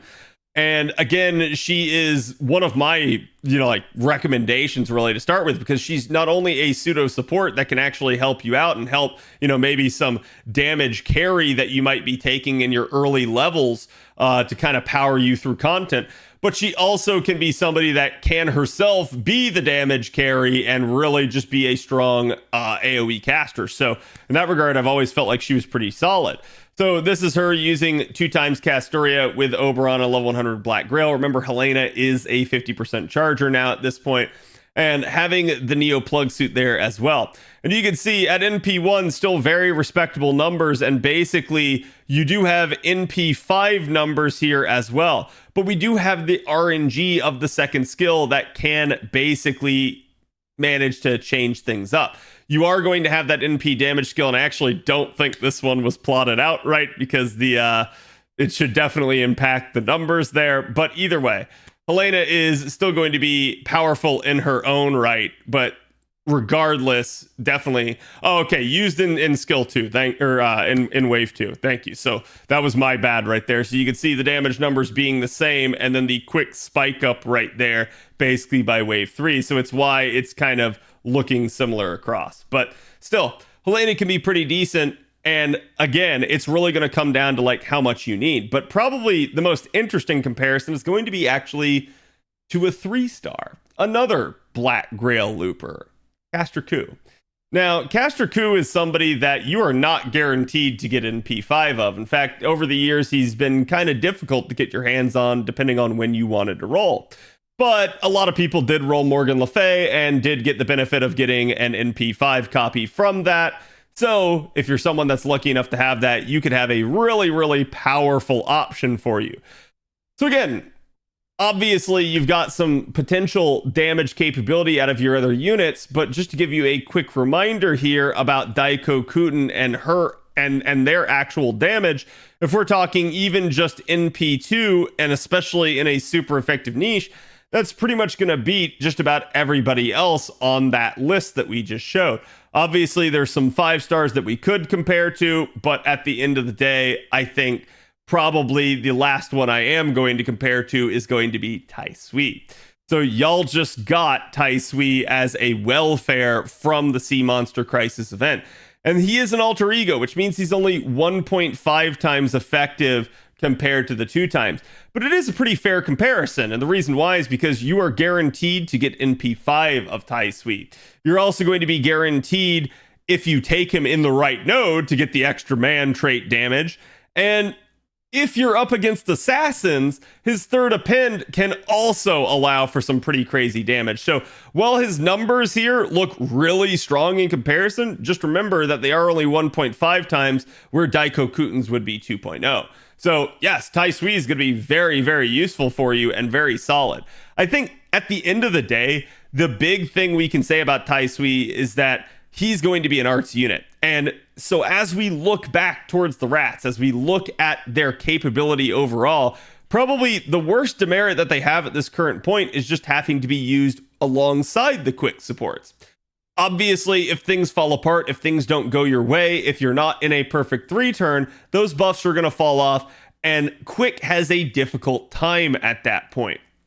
It's not impossible. I'm not trying to say that you can't do it, but I am going to say this is one of the strengths of something like arts, being able to form triple arch chains, get back to the NPs faster, try to protect the party. And that is something I think that arts kind of does have, is that sort of better protection aspect. Thankfully, the rats do a lot of the heavy lifting in that regard, but that is going to be something that, yeah, they kind of have to do the heavy lifting compared to some of the other units.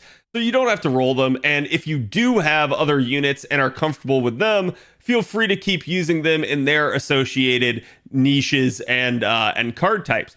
But at the end of the day, the rats are still going to be really good and still very powerful, especially in a quick setup. So if you are looking to beef up your quick roster, they're going to be a really solid option for you. I'm not going to say they're going to be the best thing ever, but they will be a decent option for you as a 3-turning caster and somebody that can work very well synergistically in a quick system. Anyways, let me know what you guys think about the rats. I'll be curious to hear your thoughts. Which ascension is your favorite, and will you be rolling on them? I'll see you guys for the next video. We should be talking about Mary Anning for that one. Have a good one. All right, hold on. The reason that I say hold on, I still don't feel like this is right on Caster Helena, because at least the way it's denoted, it shouldn't be the same damage, right? And maybe I was misunderstanding that. The skill 2 is used in wave 2. Yeah. Is it just a singular turn? Because refund wasn't enough otherwise. Okay. That's what I was not understanding. Because I was just like, man, this just feels wrong. But okay.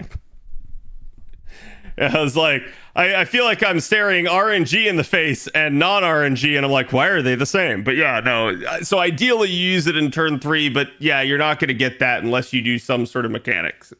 Some sort of shenanigans, like pre-carding and stuff like that. Want to roll for Daikokuten, but Summer Scotty is an NP2 target? Yeah, I mean, and I completely understand that. Like, if you guys want to save, feel free to do so. Don't let me pressure you into rolling, but I will try to make a case for each one of these units because they are, I think, somewhat overlooked. And, you know, you can go talk to anybody out there, and basically anybody that has the rats or has used the rats will probably tell you, like, oh no, they're actually pretty good, right? Like, so it's one of those where a lot of people will overlook it. A lot of people won't recommend it, but like low key, they're actually pretty solid. And that's why, like, I feel the need at least to stump for them somewhat, right?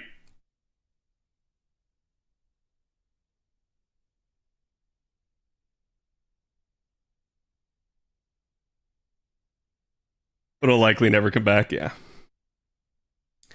Summer's an onslaught of good SSRs. Yeah, and they probably will have another banner. In fact, there is a banner right now on JP that they're on. And chat, you're going to love this banner.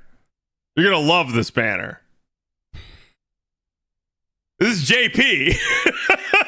So, really funny that this is like a preview of what you're going to have Friday, right? Like, it's almost like they were like, hold on, dust off the code. Let's dust it off for NA. It's like, oh wait, hold on, let's just run it on JP too. Insert the glasses meme. Yes. But okay, chat, we have got to do the or at least attempt to do the Wind Olga, the black hole hurricane of Olga.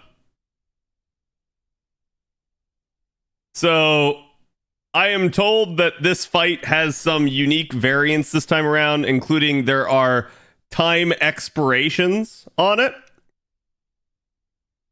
Oh, that's interesting. Did they show us what was in it last time? I don't feel like they did.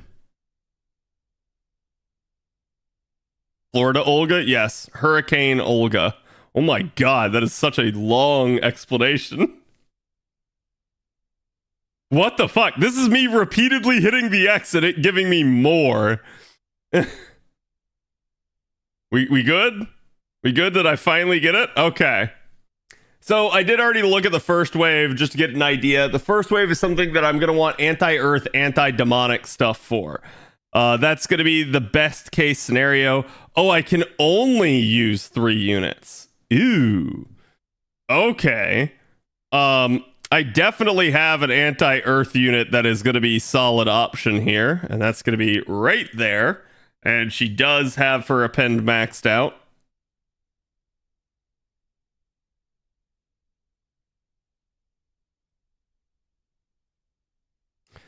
We're going to try something like that. Problem is, you cannot reuse CEs, which is so bad. But this one, because it's a 3-turn requirement and there are 3 waves of enemies, I kind of have to put starting charge CEs on this. So, not the best here.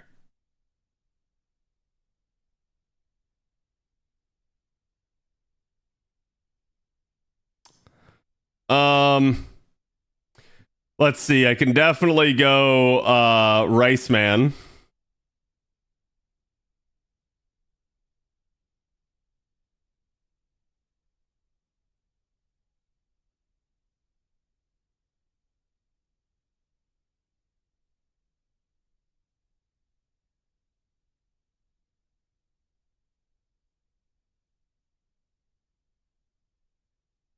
All right, chat. I'm just opening it up because fandom actually does have it available this time around.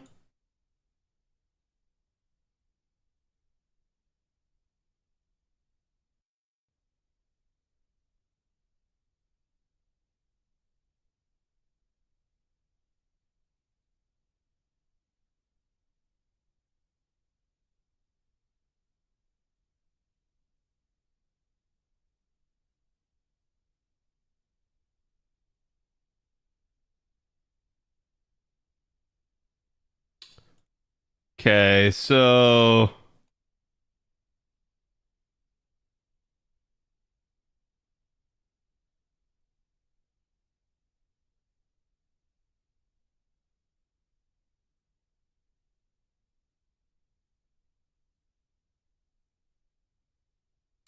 many anti-demotic units that I don't have on JP.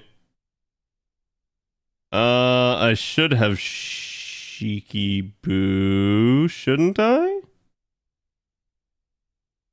No, did I not have? Yeah, I have her on an A, not JP. Fuck.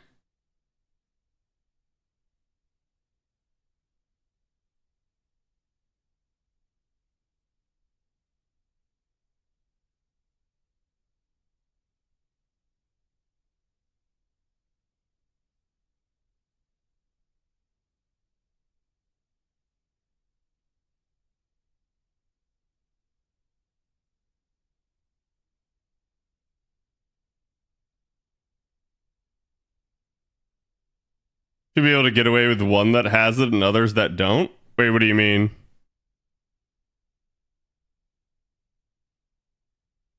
Each wave has one with higher. Yeah, that's why I was like, what do you mean? Wait, is there charge skill 20 or 30? I think it's 20. Yeah, there's only 20. Did I max out the append? I should have, yes. Okay, so I need a 60% C for this.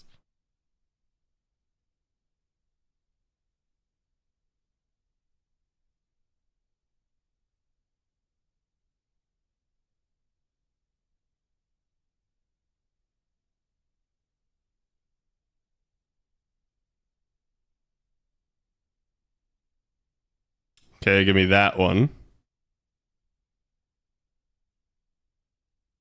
Yeah, I don't know if there's anyone I should save. So chat, if you feel like there is, scream at me. Like, because I'm just going to go through each of these and like set them up one by one.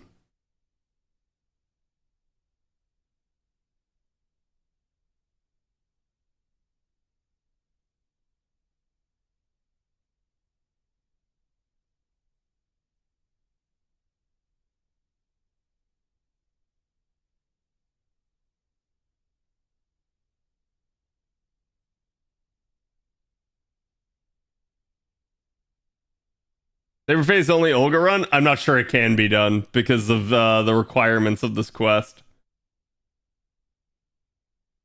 We could probably Saberface only Olga herself, but...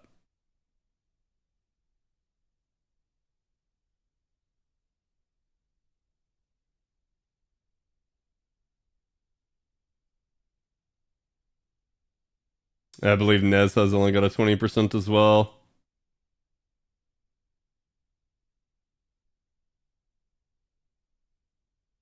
Oh, but I don't even have it Lord.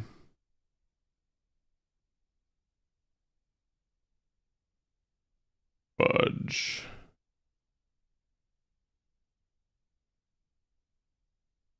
I'm just gonna have to accept the fact that I have to use some of these.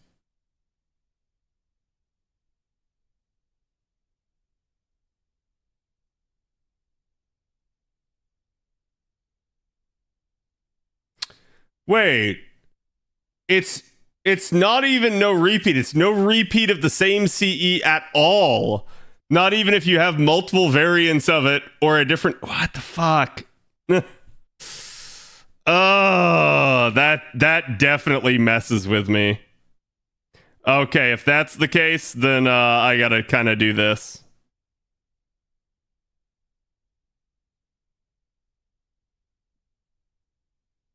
Where is he?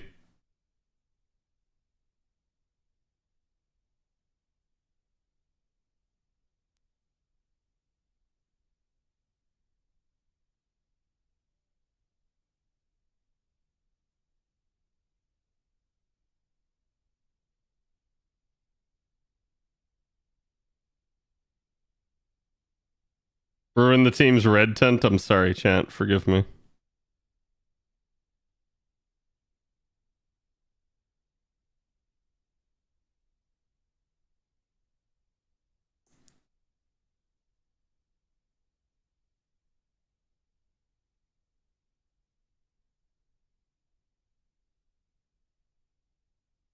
Do I have a 30% CE at all?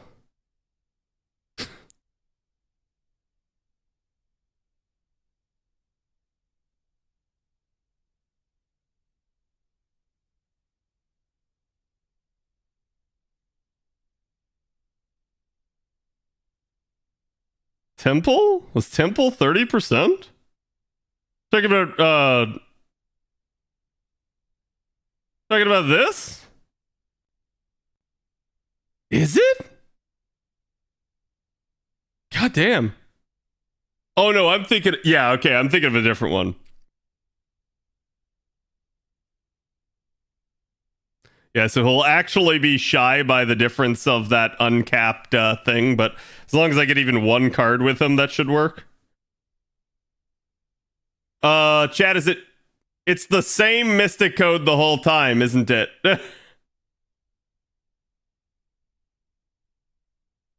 And it's 3 units the whole time. Okay. So then this one. Oh, wow. That is a. What the fuck? That's a spicy HP level there. A 300k Summer Scotty. Don't bother setting. Oh, right. Yeah, I forgot we had the unique one.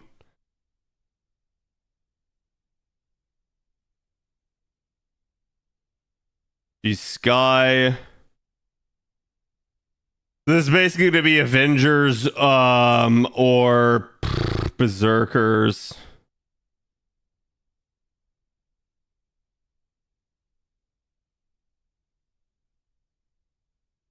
Okay, what's the abyssal fish and the depths fish? Earth? Oh, fuck off. Demonic. Demonic Earth. Yeah, okay.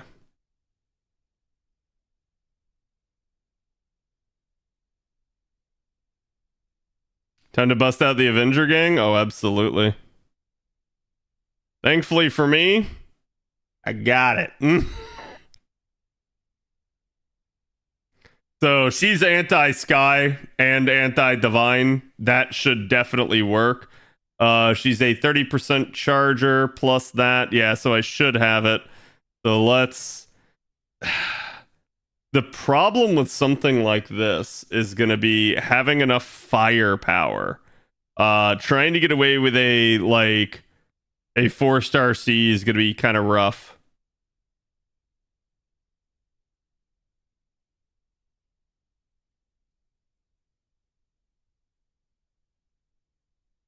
Nobukatsu time? No, because I still got 2 other waves I got to deal with.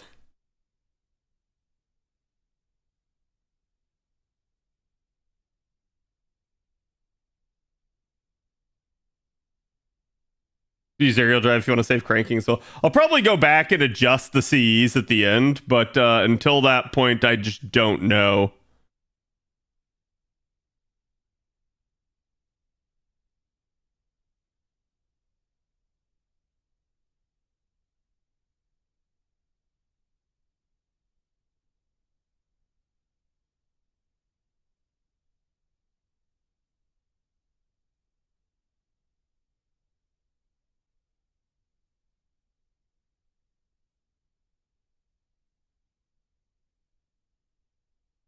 Do I have an MLB Heavens feel on JP?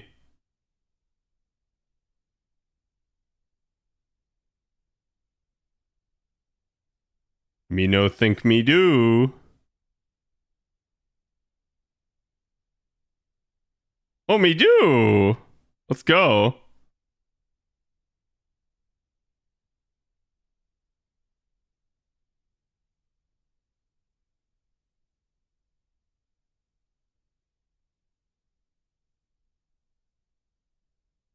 It's an MP2.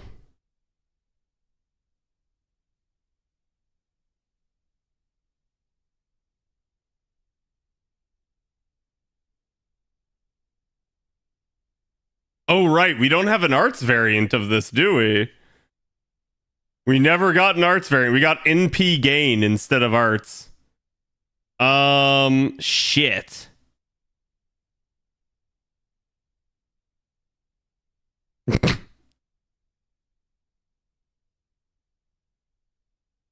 The Shiro one? Oh, wait. Do I not have it favorited? Where is it?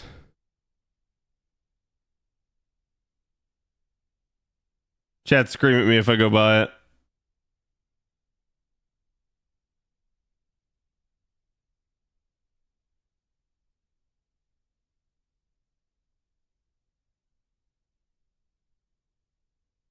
I need to put some of this shit in the second archive.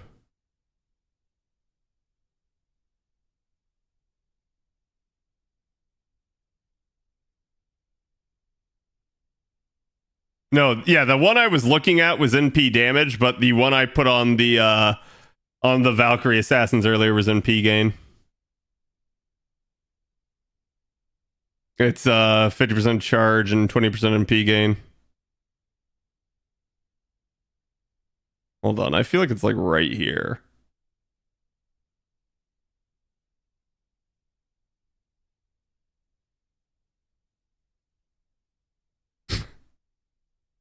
Am I blind? Have I not gotten it? Have I burnt it? The one next to Karen in the middle?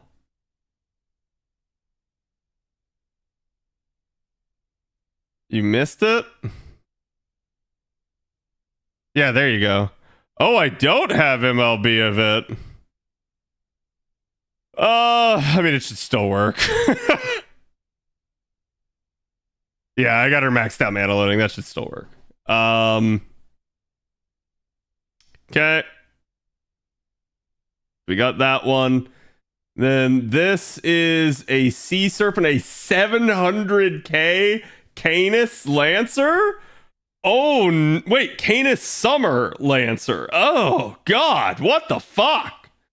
Okay, so I need a strong single target saber, probably.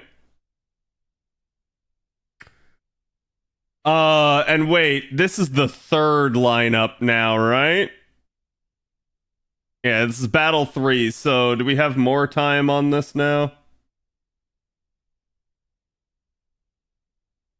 Fight 3 is 5 turns. Okay, so I don't have to go the distance. Well, she shouldn't have anything too crazy here.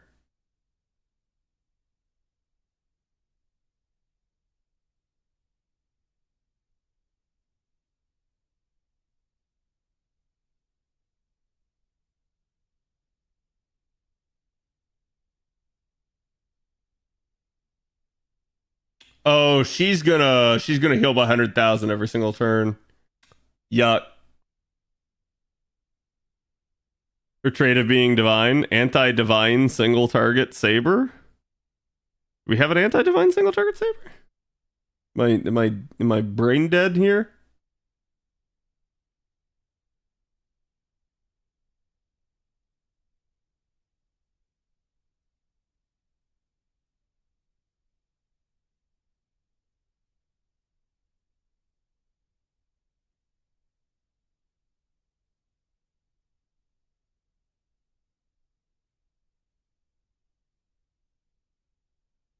Martha Santa for this one? Yeah, I don't think that's a bad idea. I'm just debating. Chad, am I gonna need another single target saber for any of this?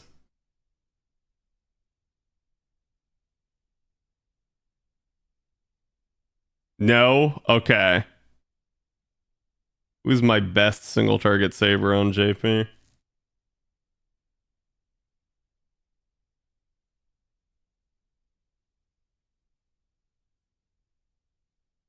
Iori? Yeah.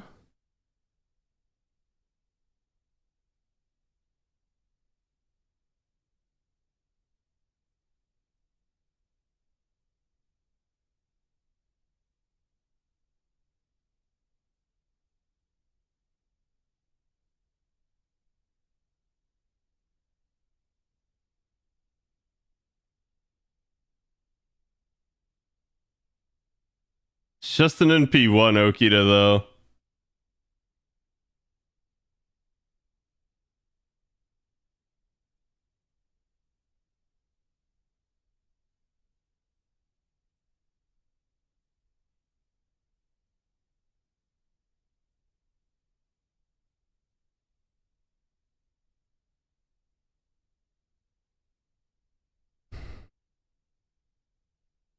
You have 5 turns, I know. Trying to think of what I can get away with.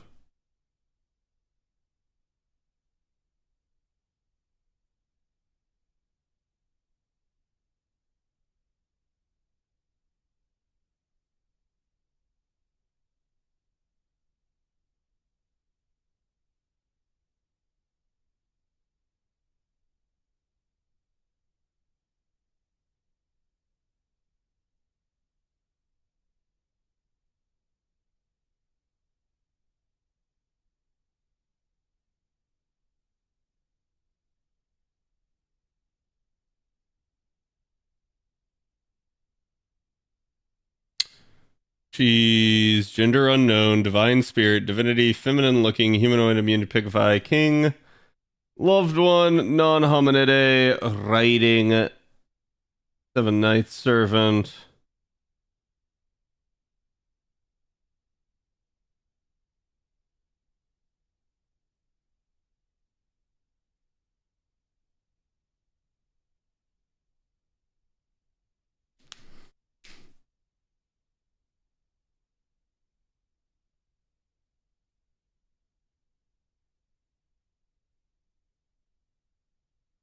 Okay, so what if we did like no berserker?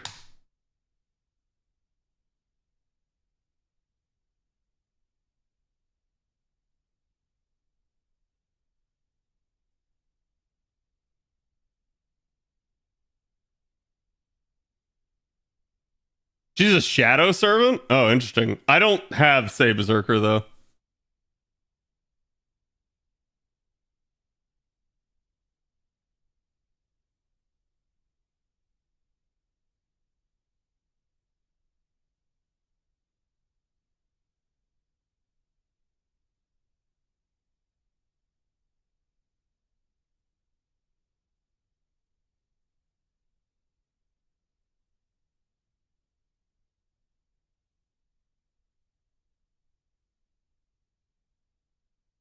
Do I have Nightingale berserker? No, not on my JP.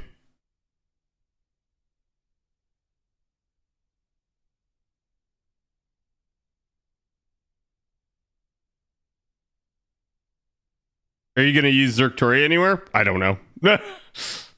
I don't know. That's the problem with stuff like this.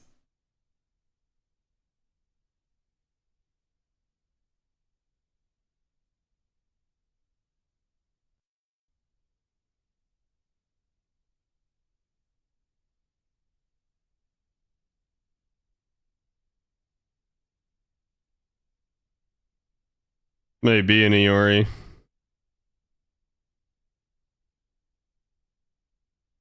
I haven't touched his appends.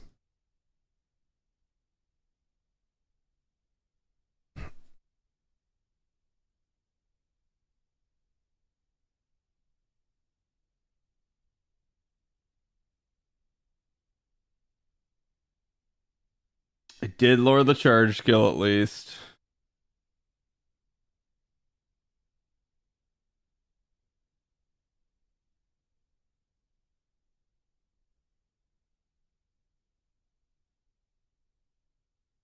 I gotta redo this whole thing if I back out to lure his append, don't I, chat?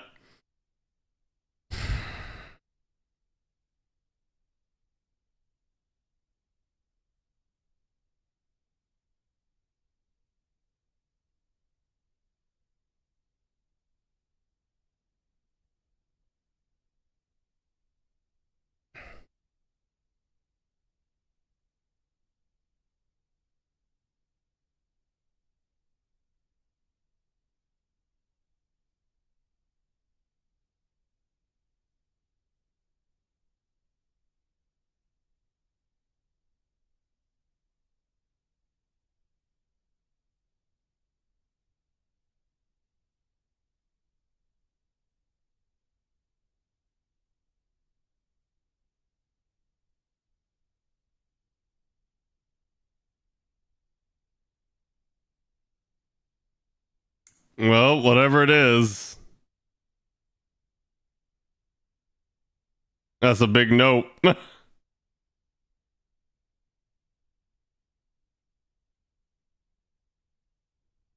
I do remember they added that. And it's kind of funny because I even criticized it back then saying like, why the fuck would you ever really need it?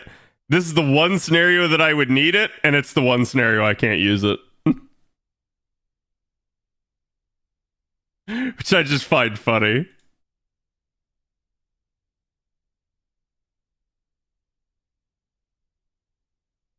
It's probably like Avalon said, I probably have to go in.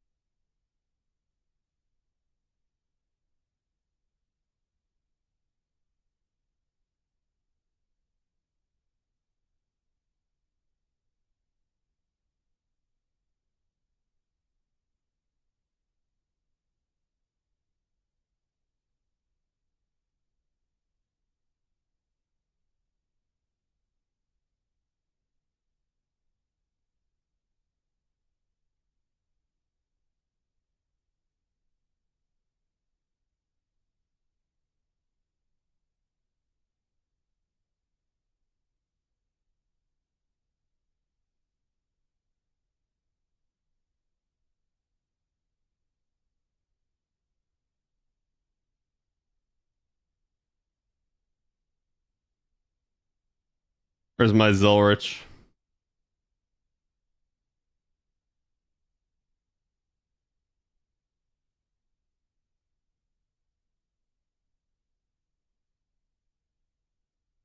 What did I put it in my second archive?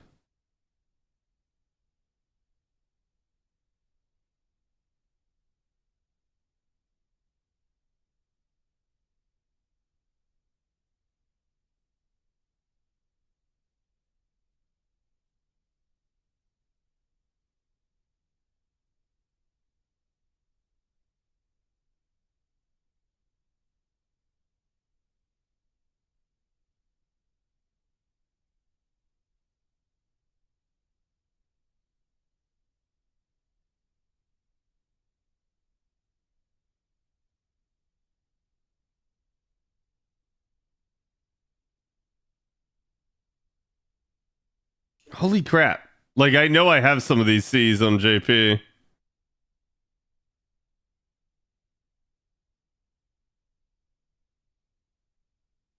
And yet it's like I put them all in the second archive.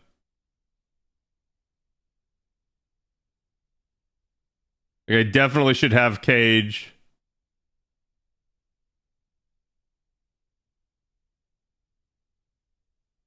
That'll also select your C's. Yes, that's why, like, chat, you're going to see me spend a ton of time planning this, and then hopefully it just goes smooth.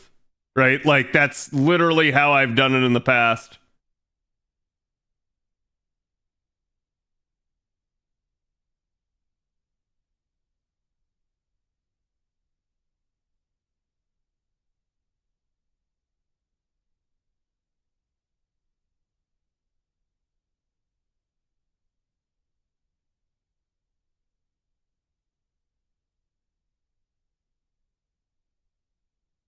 I cannot believe I don't have a jeweled sword MLB. That seems like complete and total, like, bullcrap. I know, like, for a long period in time, I made an MLB of every single CE that I got on JP. So it probably just is in my second archive. But that's gonna kill me if I have to keep going to different ones instead.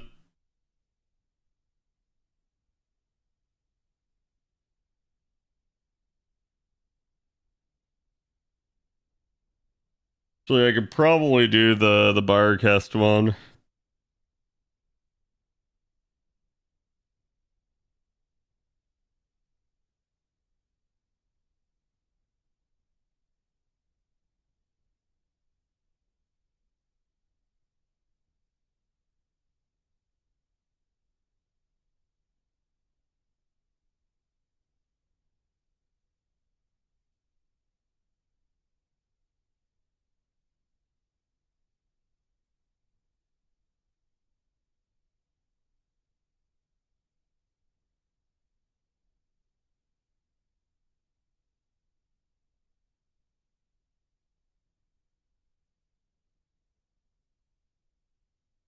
Oh, that was skills.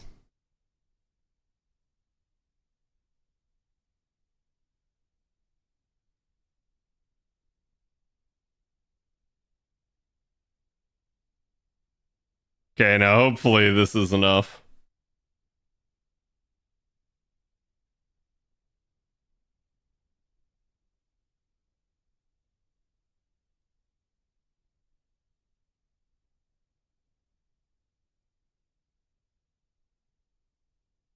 Maybe new meridians, then fed them to the locked one. Wait, what do you mean?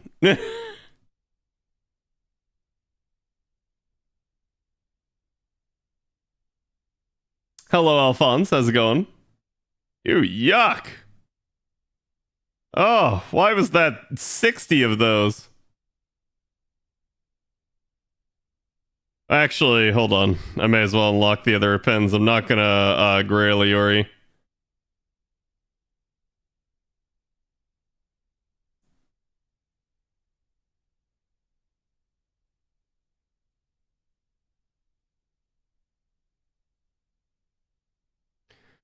And we'll take it to 4 at least, because that's free real estate.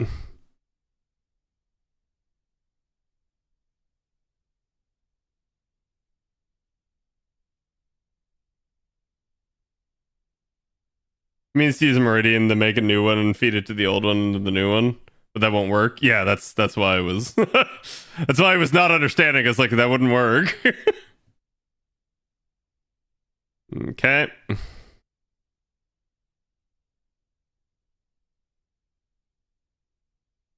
All right, and what the hell is this? This looks like some eyes. This is fight 4 and 5 or 3 turns. Fantastic. Oh, what the fuck? Oh, 6 enemies on the field. Okay, I was about to say, I was like, huh? I was like, how are you supposed to beat this in 3 turns?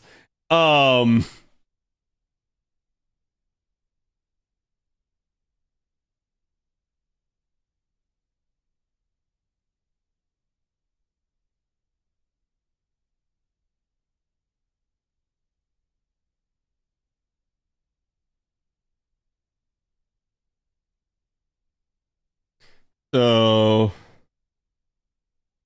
you literally have to take all 6 every turn. Remember, you don't have to beat all of them? Yes, I do. Chad, are you gonna let me off the hook if I don't beat all of them?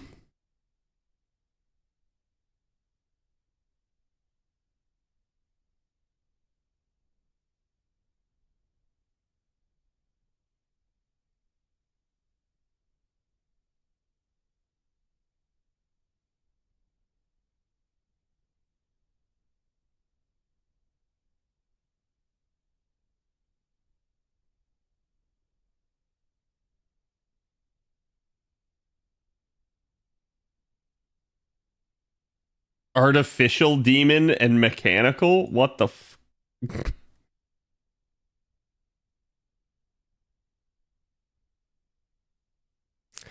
This is not bueno.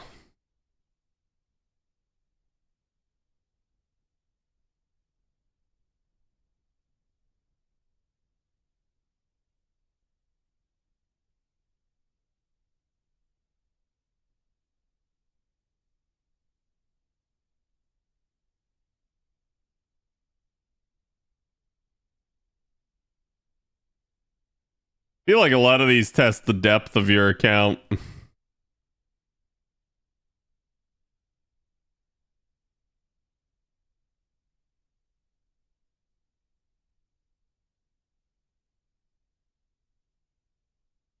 God, if I could just take more than 3 units too. Like, saying, hey, you get 3 units and you must 3 turn is such a, like, ugh, moment. Because it's basically forcing a starting charge type thing.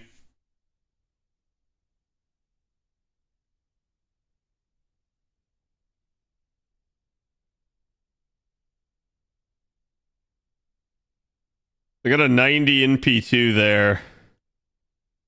Do I have her?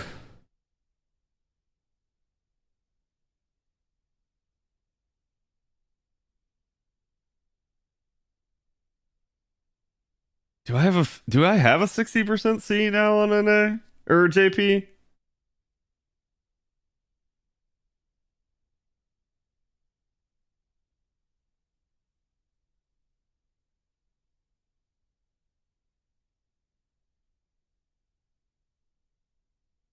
Oh, I'm sure it's possible.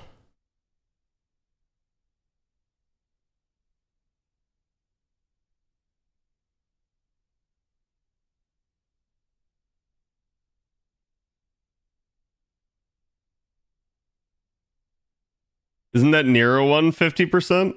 Oh, there's plenty of 50. I need a 60. But it probably is going to be this at this point.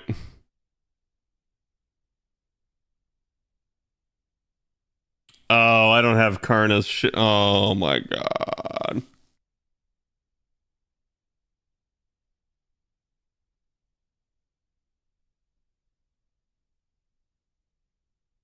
You have Knights Marines? Yeah, but none of these are quick.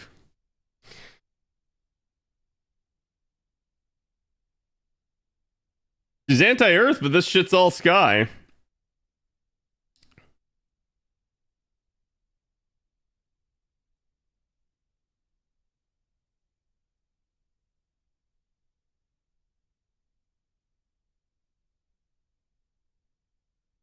You don't have summer melt? I do have summer melt. But summer melt do be draining.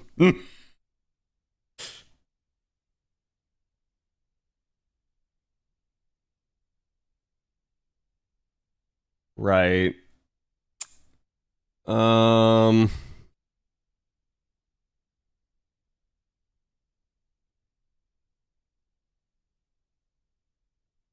Easy loop?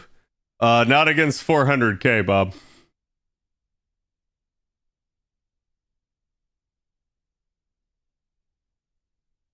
Yeah.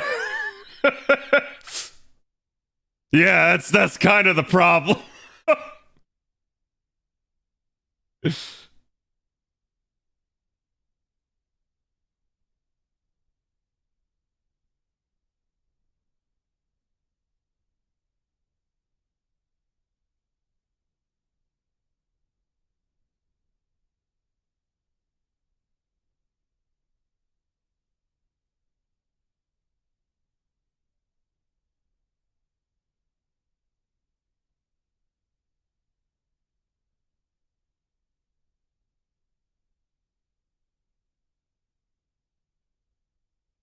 That may help, that won't help.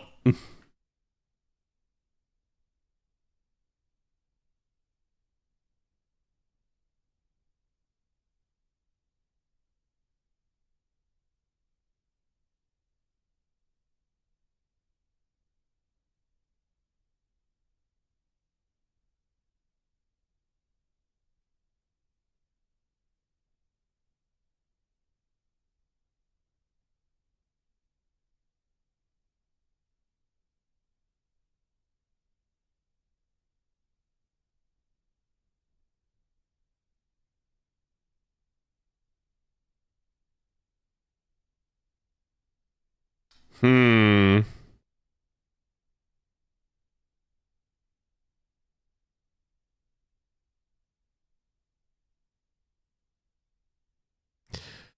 I mean, I do have anti-mechanical, but like I don't know if she's going to do enough.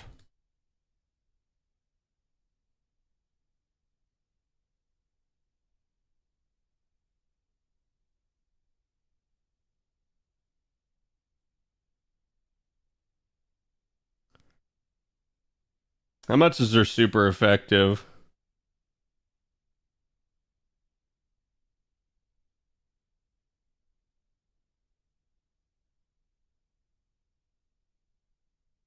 Oh, it's just power mod of 50. Yeah, the super effective is evil alignment. Fuck. And these aren't considered evil, I'm sure. They're just red shells. They don't have anything.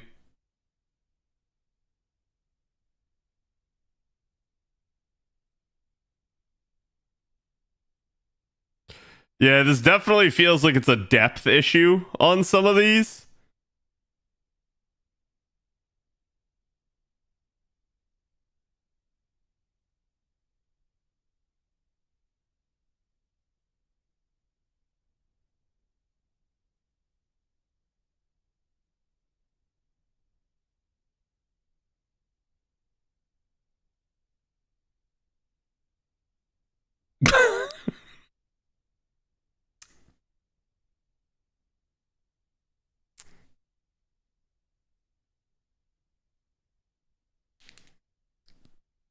We'll go with that for now. We'll see.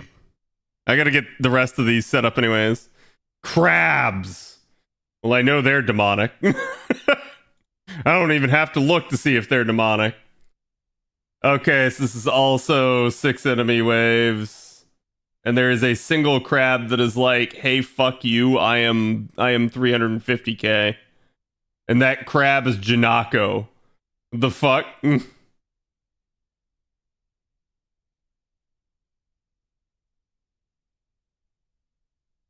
I don't see how you're supposed to kill something like that flat-footed. Like maybe with a really high NP level Durga. But like what the shit?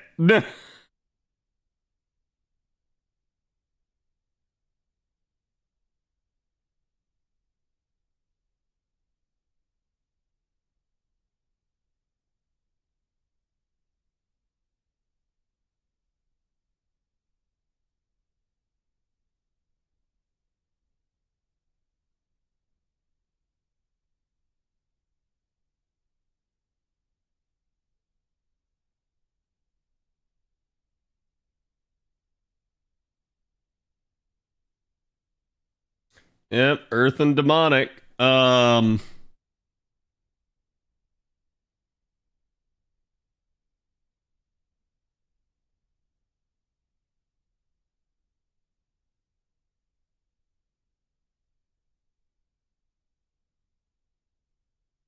Yeah, I don't think I'm going to be able to take them all on my JP account. I'm sorry, chat.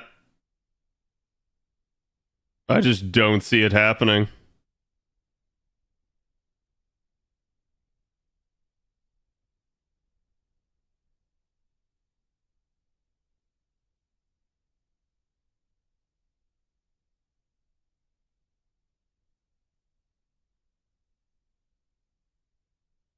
Not needed, but also D. Yeah. Yeah, but you got to hit me with the CAD D. That normal D doesn't have any impact on me.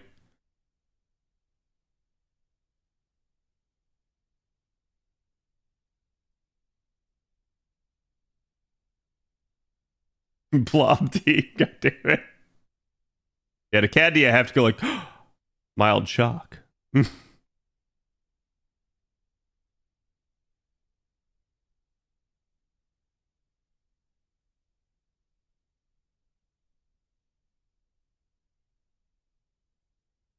I feel like I'm just going to be like horribly like undertuned on some of these.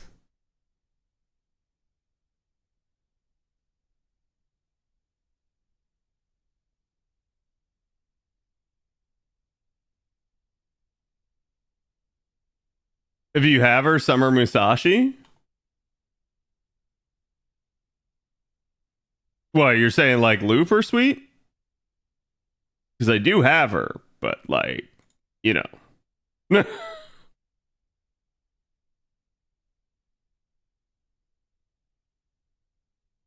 Feel like Gil with crit star is the only thing that's going to come remotely close.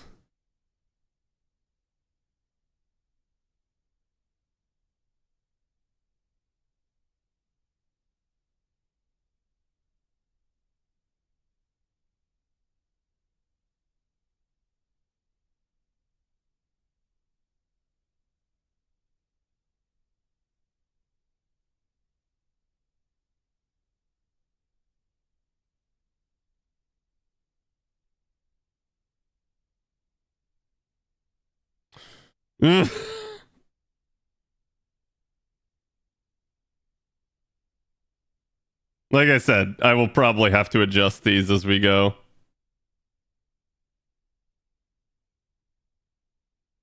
Oh, a ruler. What insane bullshit is this gonna be? And it's 700k. Fuck.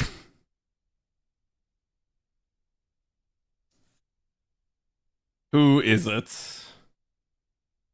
Oh, wow. What? Wowlick. Okay.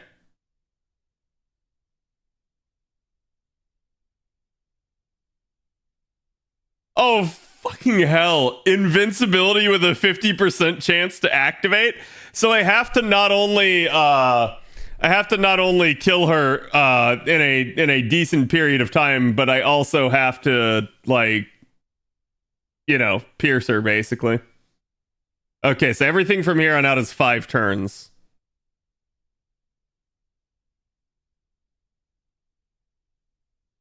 And God Jolter has 50% charge.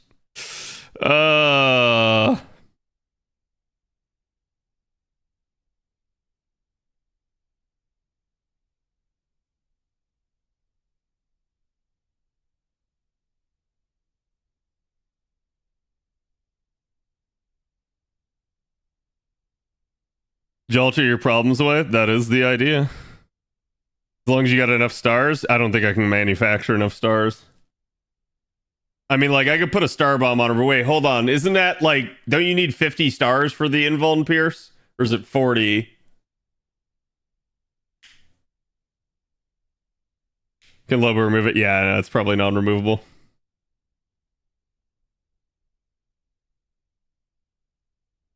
If only Cat is an Invuln Pierce, see? Yeah, if only.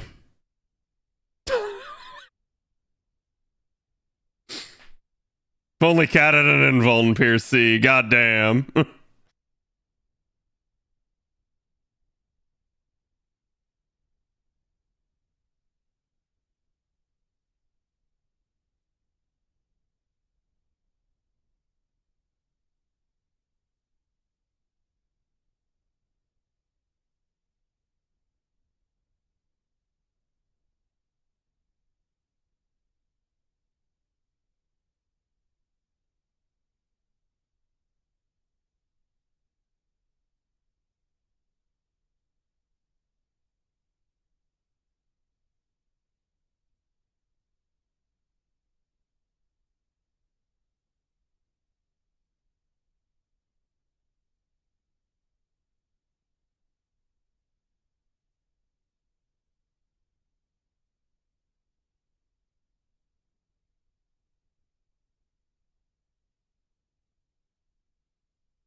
Okay.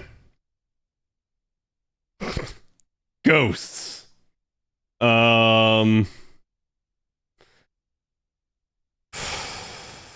Anti-undead caster. I mean, I got one.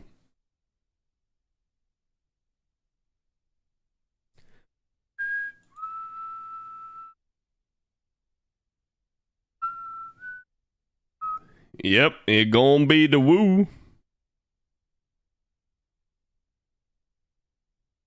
And thankfully, I believe Wu gives the entire party anti-undead.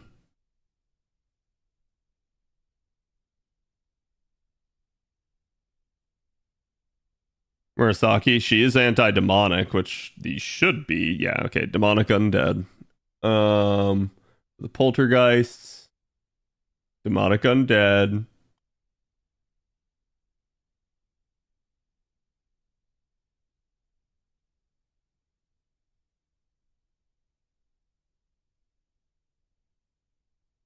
Demonic undead. Okay.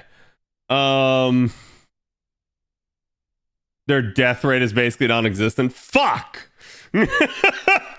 So you're saying there's not a chance? Yeah, Nido Chris in both her forms, and Eris crossed my mind, but ooh, that final battle is like oof. Oof. Is a bidoof.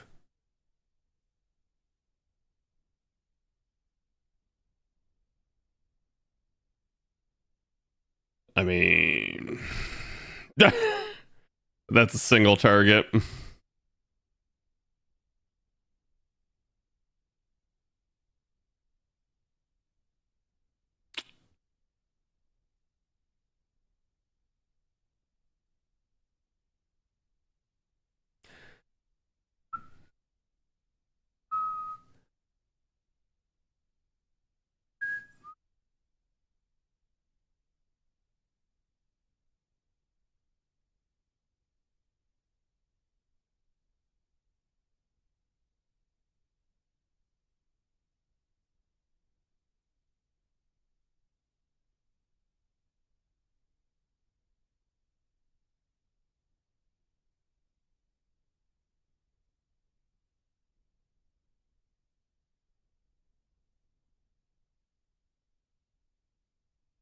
He's still prepping. Yeah, I'm still prepping, guys. I'm sorry. Hold on, I gotta go look at the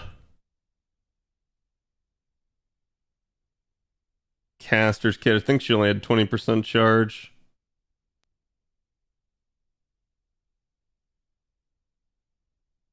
Party's damage against undead for 3 turns. Charge the party's gauge by 20%. Stuns all undead enemies for 1 turn. That's definitely nice. I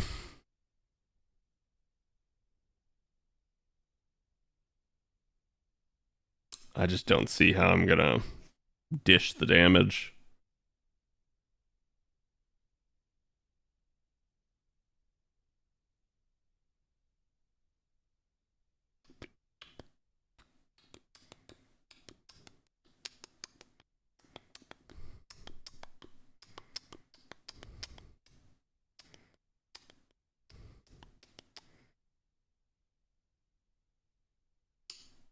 Okay, do I have an anti-undead sea? I feel like I do.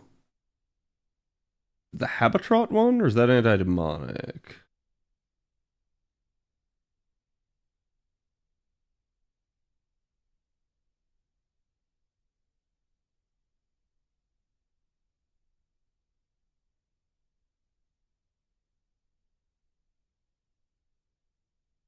Woocaster's Bonsi.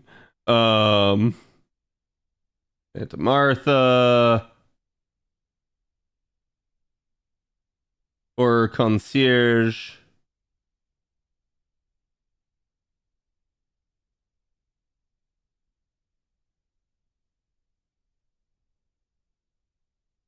Yeah, that's basically it. Wow. Let's try demonic.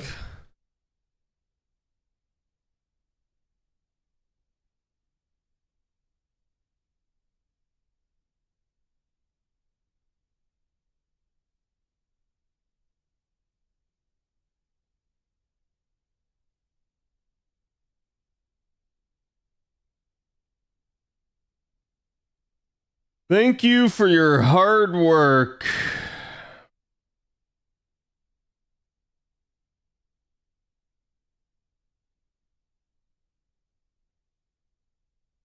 Man, but that wasn't a welfare, was it? I don't think it was.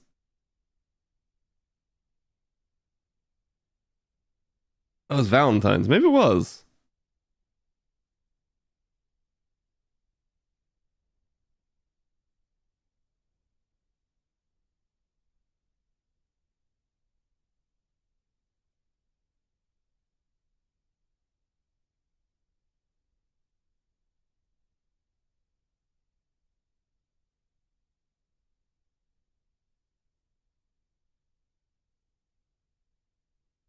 Art's up, though.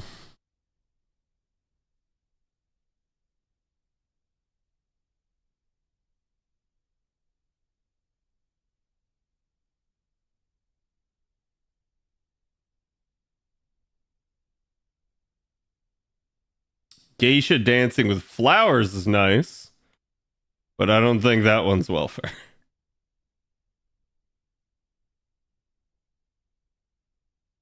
Oh, wait, maybe it was. Ooh.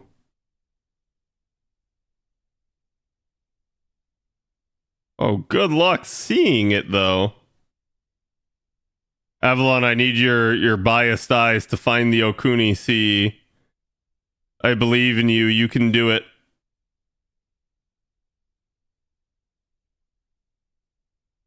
Lower.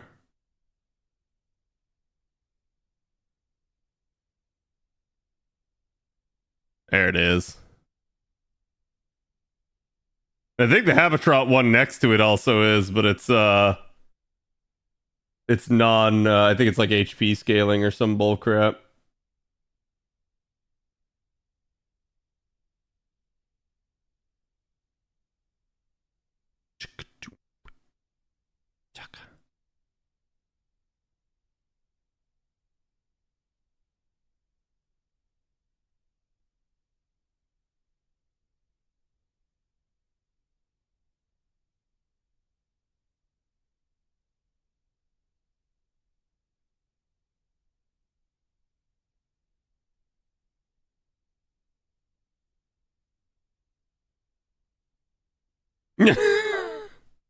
Can't win for losing, I swear.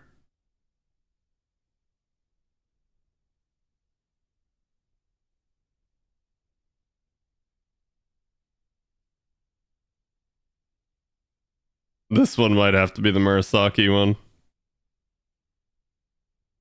I don't know how much I'm gonna be able to do on stuff like this. Then this one's all writers, and fuck, I of course already used two of my good AoE assassins.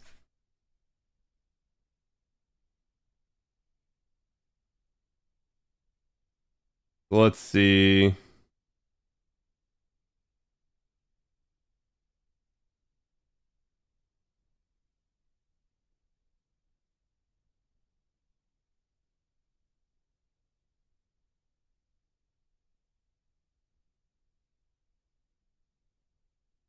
Earth and Dragon.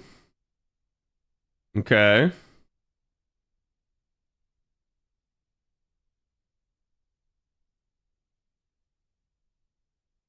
And then Bartholomew Roberts, who is Chaotic Evil.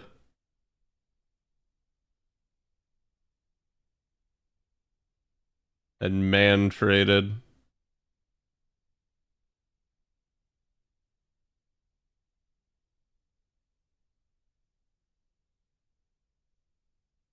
Hmm.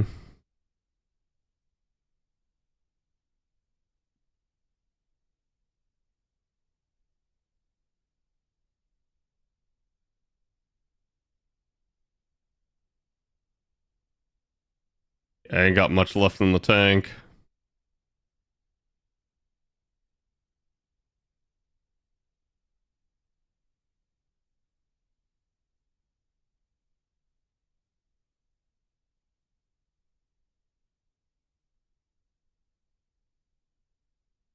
Kirays? Okay.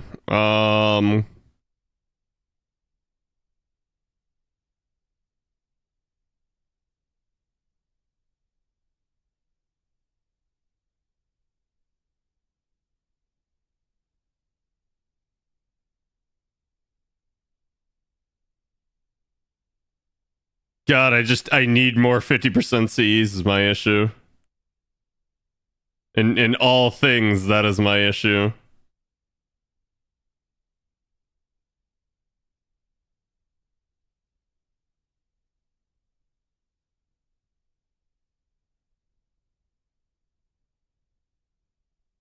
Without an adequate CE inventory, yeah. It really just is like stretching your account and seeing how deep it is. In that regard, it's kind of fun, but yeah, I do feel bad for anyone that like tries to take this on as like a year one player or some shit like that. Even if you whale, odds are like, because you can see how many of the Cs I'm taking that are like welfare Cs, right? So like, you start to imagine that, you just go like, I don't know what you want.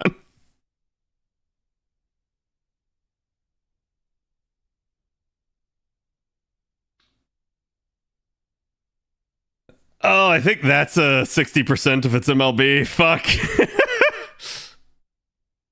Wait, hold on. How much is Kirei's charge here?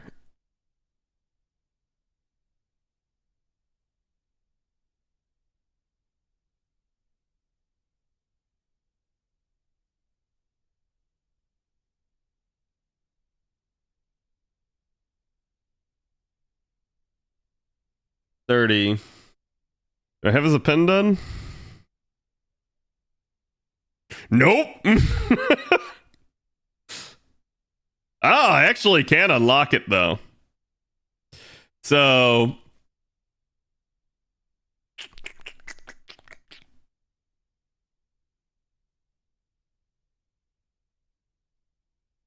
plus 20% from evil? Wait, does he have that? Oh, right. Yeah. Thank you. I totally forgot about that.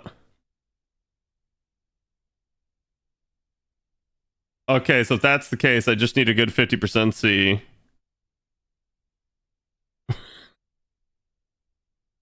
Just need a good 50% C, he said, sounding like a crazed lunatic.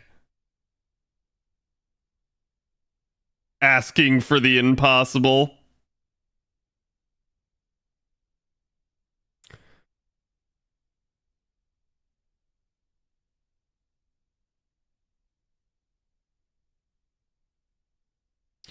That's 50%, but that's not really good for damage. He's arts, by the way. Oh, I'm aware.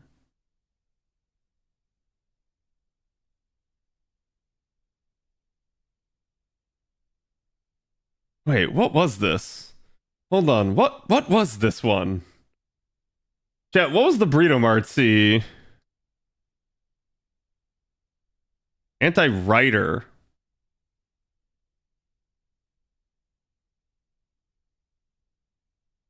Perfect. let's use that on Bartholomew Roberts, who should have it. Let me double check.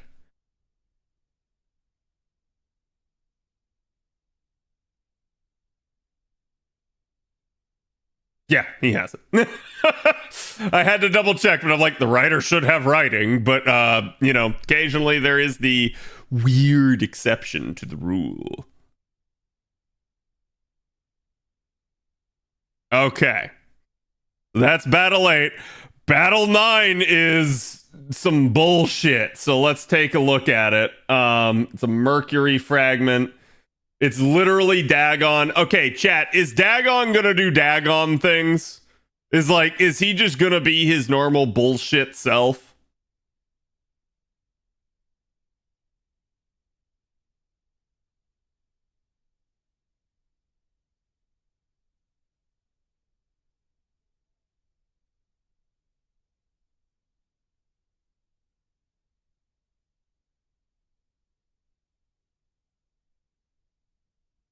Increase own HP by 200 when attacked for 5 times 2 turns.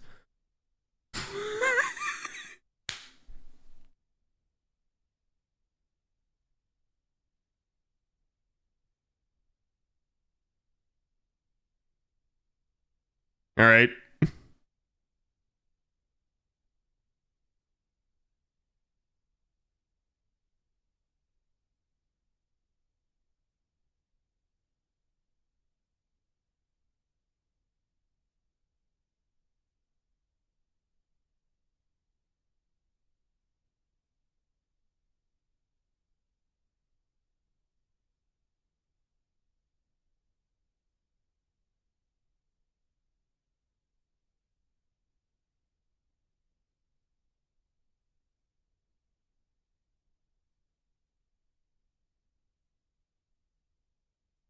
I'm okay with this. Anyone else okay with this?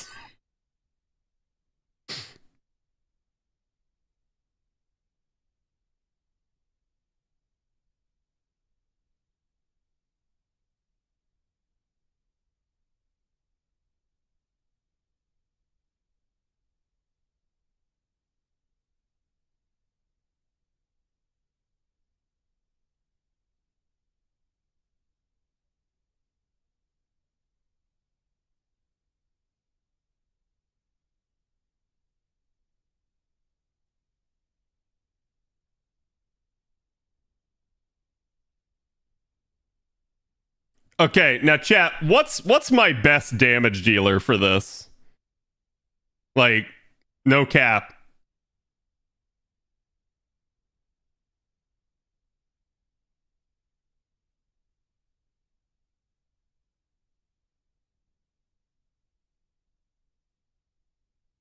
Zerctoria? Is it really?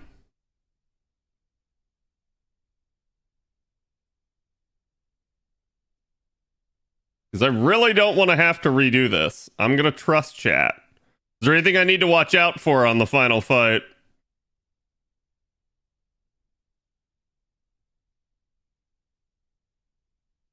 No, she's neutral with her? Okay. You have Tyra, no. Use Super Kagatora? I have an NP1 of her.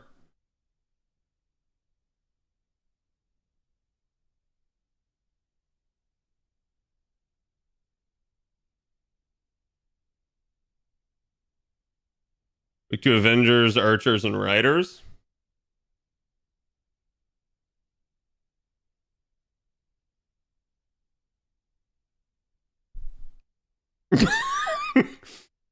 So,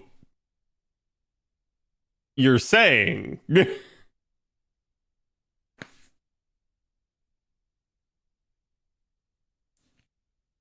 Arts isn't recommended because of her gimmick? You're talking about the defense gimmick that she has?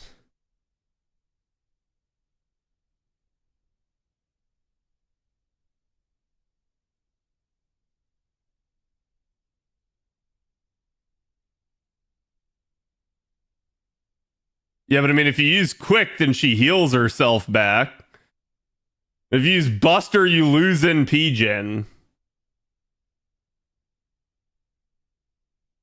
Seems like I'm damned if I do, damned if I don't.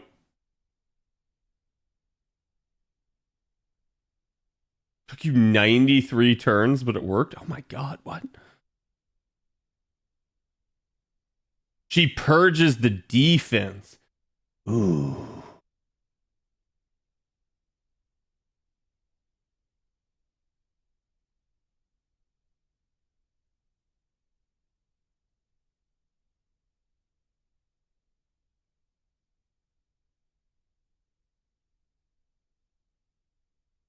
Well, not necessarily, Bob. This won't take as long as you think.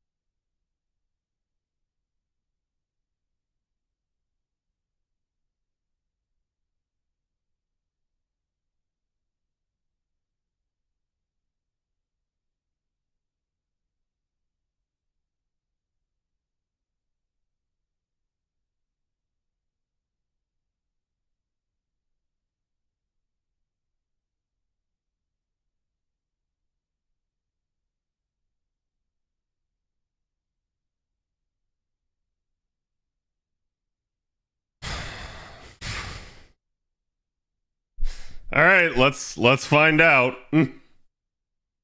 Let's go. I really just, whatever happens, I really just hope it doesn't clear it. If it clears my progress if I fail, that's just gonna like hilt me.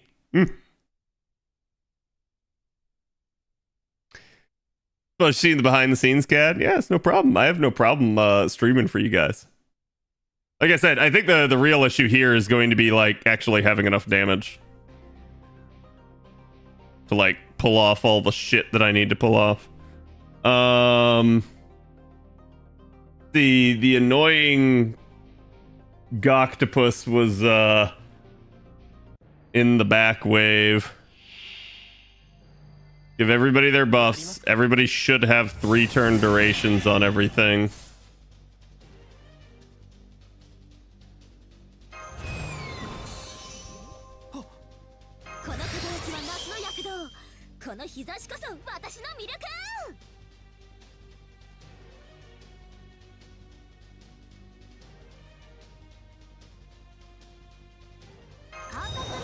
I think we're gonna use them off the gate.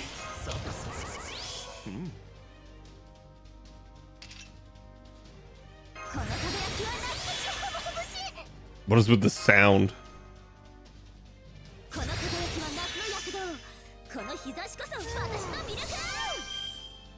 Yeah, I don't know what causes the audio to get out of sync like this. Okay, that'll work.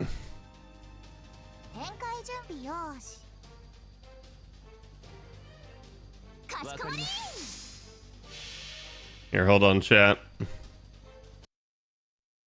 Usually this fixes it.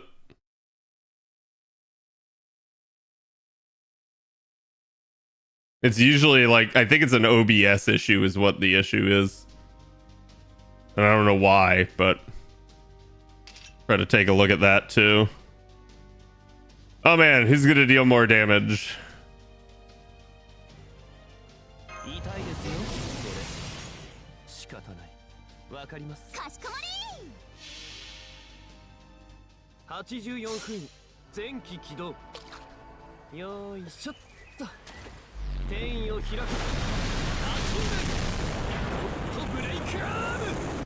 Okay, ooh, that's spicy. Thank you. Okay, I was like, man. And I was right to play it that way because she's gonna do enough damage, I think, to handle this final wave with the most health that it has.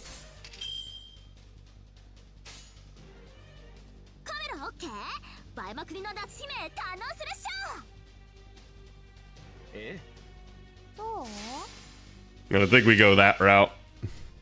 I guess you're saving your teapot for something else. I don't know, man. I didn't even think about the teapot. Okay. First one down. This is where it's going to get harder. I'm less sure about these.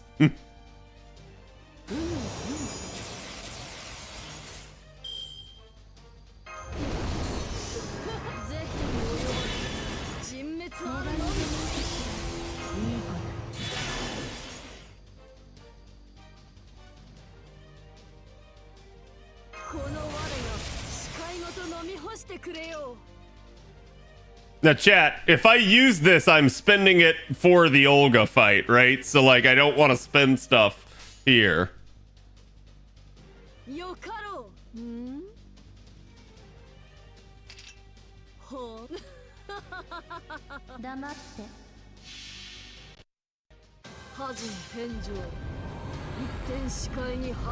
There's just no way this does enough damage. It's flat-footed in P1.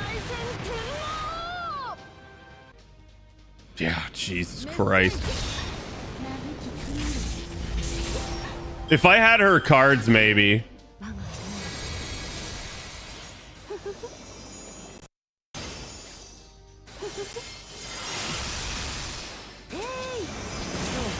You left her Buster up down, did I? I left her Buster up down. Are you talking about Nidos? because that was the thing I was thinking about. But like, I'm just wondering if I missed something else. Hello, Snooze. How's the week been? Awful. How have you been? To be fair, this has just been a rough week because of tax season, but on Nobu? You used her skill 3 first. Yeah.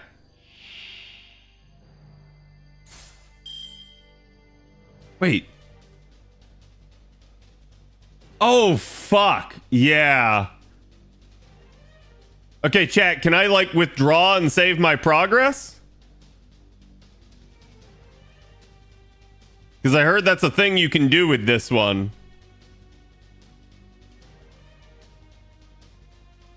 Yeah, I totally forgot about the burning field mechanic. Middle button. Don't hit far right. What's far right do? You need to set the C's again? No fucking way.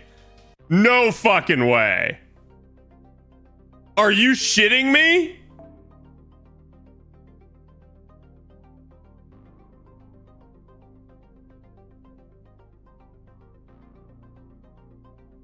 Which button do I need to press?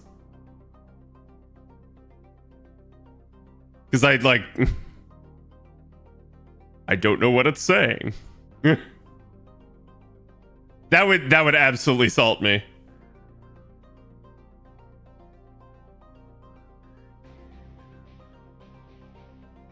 I just need to know what button to press, Pro. Or, not Prophet, Phoenix.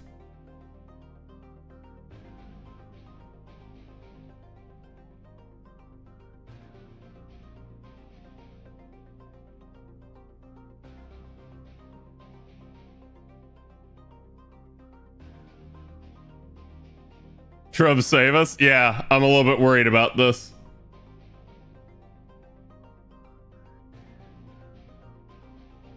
Middle? Can I get a second opinion on that? Not saying you're wrong, just...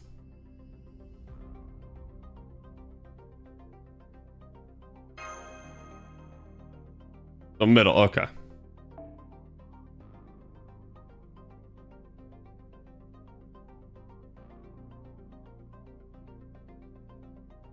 We're done tonight, chat. I ain't redoing that. Fuck that. We'll hit that a different night.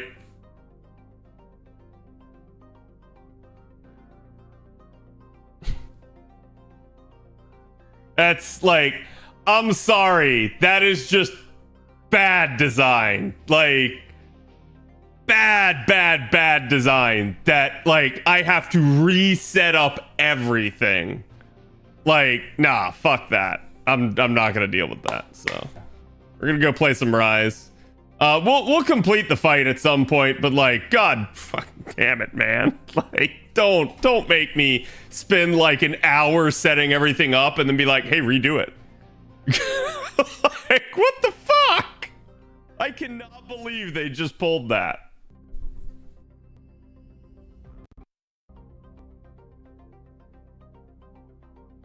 Figured after watching you died inside, yeah. I mean, so I was supposed to hit the far right button. Okay. See, I did ask, and I asked again, and I asked again, and nobody said anything, and then I got hit the middle twice, so I hit the middle. Like, it is what it is, but, like, y'all gotta be faster on the take if that's the case. You can still hit it? How could I still hit it? No, I don't think I can. I think it's gone now, and I have to redo it because it blanked everything. Like, at least I had the VOD, so I know what I did, but like, oh my god, I'm not going to spend the time to do that.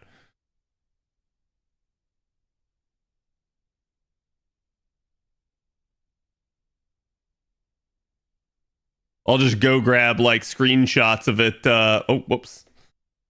For, like, some other time. Wait, Rise broke my capture card again. I don't know why, but it does this. This is a specific issue to Rise and LB7. These are the only two things that break my capture card.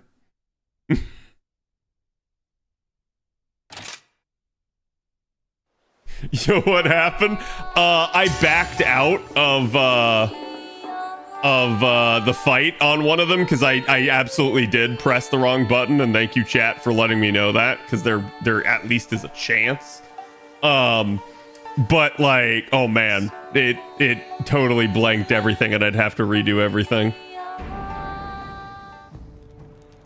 Elgato as strong as LV7? Yeah, pretty much. Yeah, you guys haven't got to see my progress on Rise. We're in master rank now.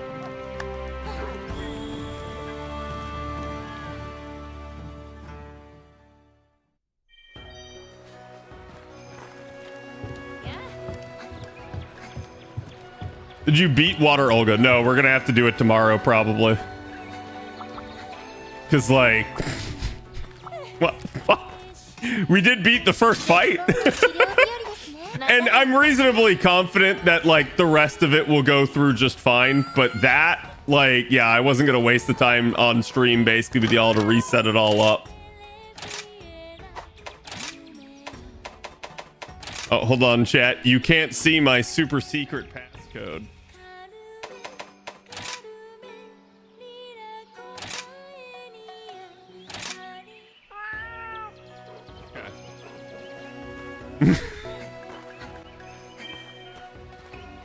Favorite and least favorite Rise fights?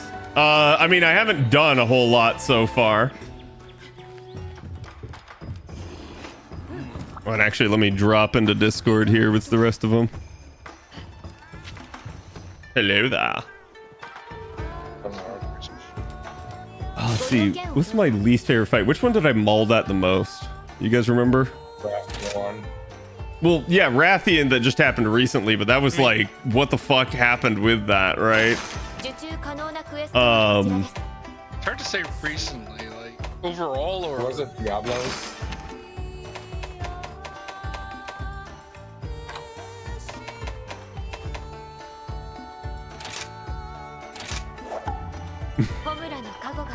Was it Diablos? I mean, Diablos always molds me, but...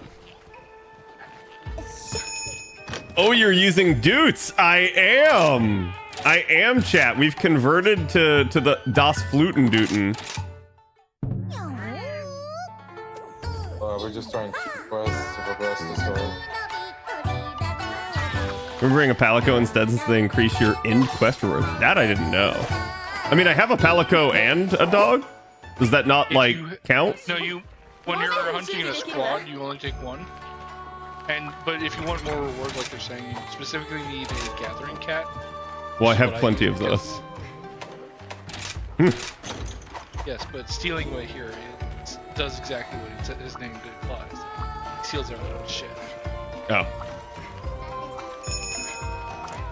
Also a pirate. Wait, who? Stealing away. Who? My cat. Oh, your cat.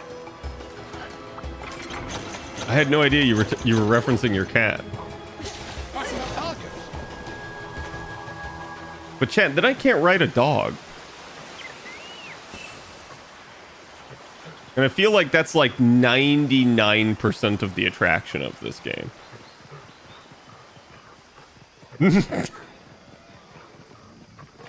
You won't have to set them up again later? Oh, thank God. Please, yes. Like I said, just even knowing my full setup from like stream and stuff like that, like, holy crap, that would just be bad. Oh.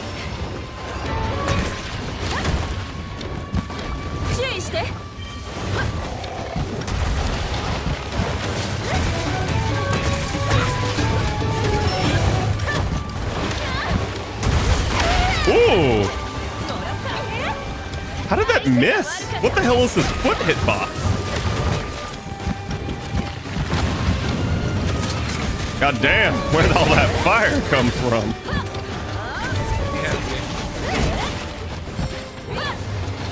You got that Diablo sauce.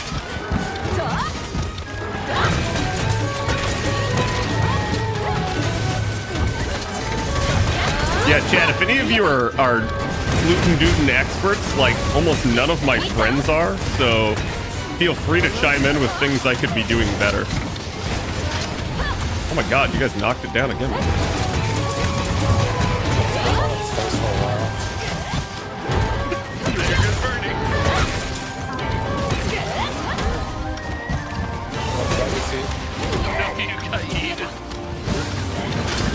Does the skin variety count? Maybe.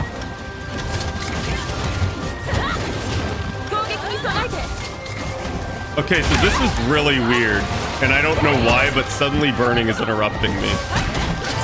And I never have been interrupted by you guys before. Oh, here comes a Rathian.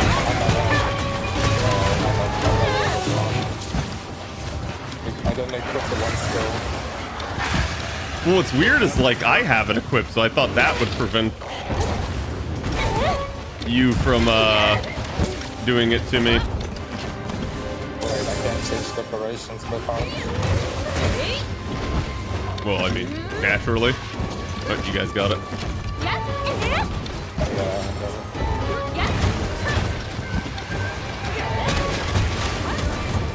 Oh my god, dude, there's so many missed hits.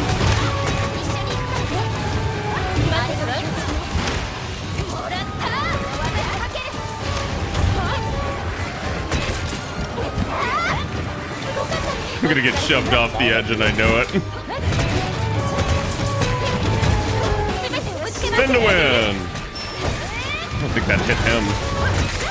It's weird, I've never seen a monster get shoved around this much while they are, like, down on the ground. Whenever they get hit by a strong attack on wall when you're wyvern riding, they'll always get reflexes. Yep.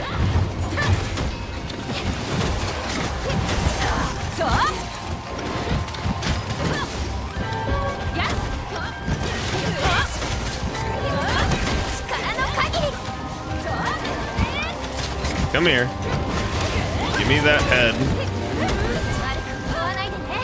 Always have a hard time hitting Anjanath's face. He turns so quickly. Wyvern rides do that, funnily enough. Yeah.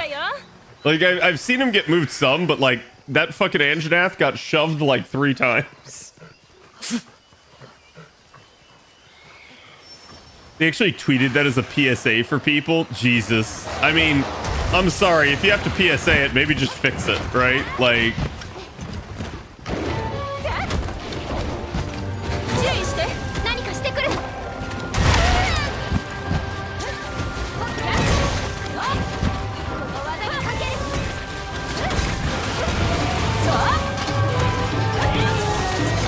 Yeah, like, I basically do the same combo most of the time. I know there are other combos with it, but they don't seem as good as this one just quickly gets my buffs up.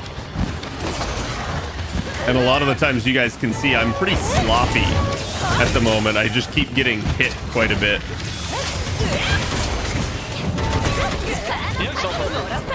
Yeah. I always have self-improvement though.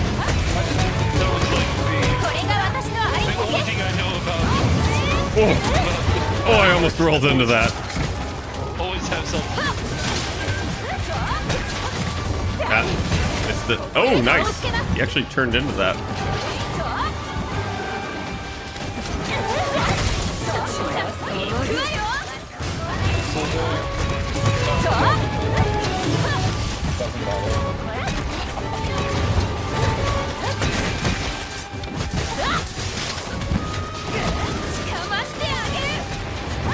Got it.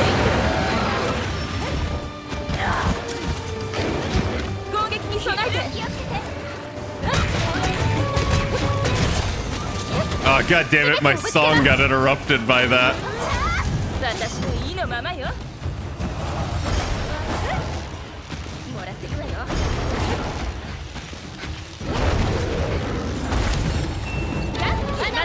Oh, missed.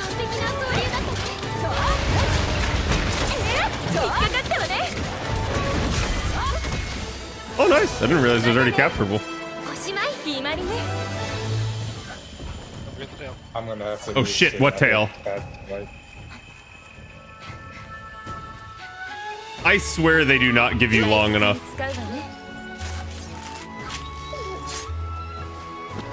Yeah, I don't know if I got it. I didn't see the pop-up. Should have jet mana mantle.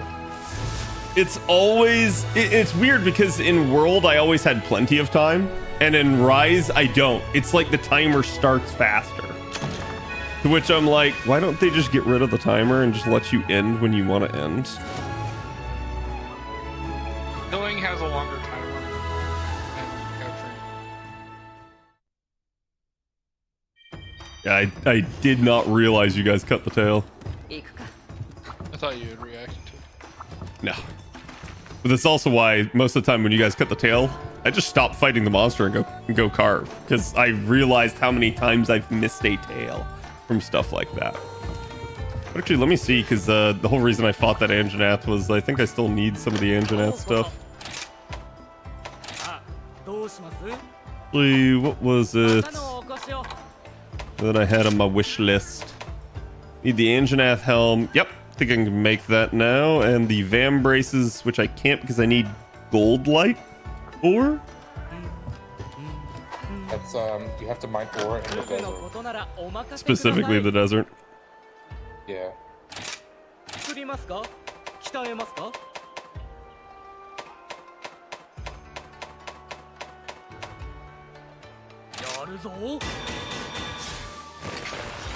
Okay, got that equipped. And yeah, I still have enough now for the rest of it as well. So it's literally just the Vam braces, or the gold light ore that I need. Let's go hunt something in the desert. You know, when the pop-up allows me to change zones.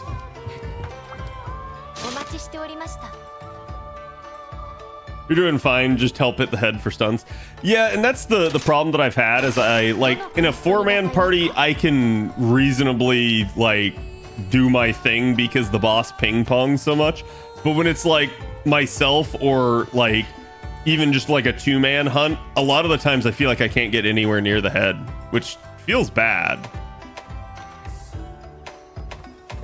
I did not have the shockproof to go on that tour. I knew it. I was like, man, I'm feeling it. Like, everything's like, Yeah,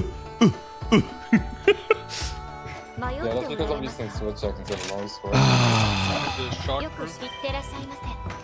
Yeah. Well, you feel it when it's a long sword or a great sword because their swings are so wide. You get hit by just about everything they do. But like with something smaller, like dual blades or something, I don't really feel that. Yeah, long sword definitely worse than multiplayer in older games. Just flinch everybody. Yep.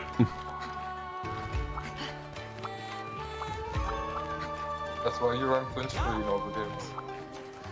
I mean, I had to with hammer all the time too, because like I think it's like if you have shorter combos, it wouldn't be a big deal, but when you have like long windups and stuff, it really hurts when that like that big final hit just doesn't go off.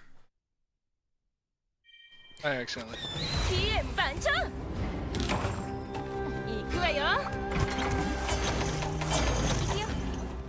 It's all good. Sorry we didn't get to this till later. And chat, that is also part of the reason that I said nope at that point, because I realized we were gonna have to basically redo it all from scratch or figure out how to do it. And I was like, well, I did say we were gonna do Rise tonight, so I wanted to at least get some time in for people. But don't worry, we'll do the Olga fight. I'm not like worried about not getting it done by any stretch of the imagination. Wait, where am I? Oh, god damn it. I was looking at the mini-map and I keep thinking I'm somebody else's icon. Yeah, since you're the quest was you're always red.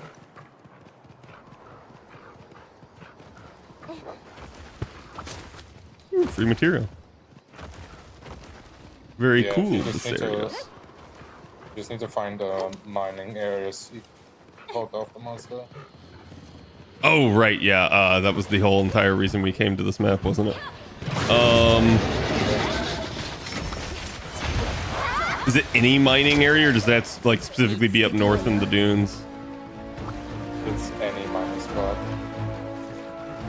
Well, any idea where any are? There's 2 in area 6.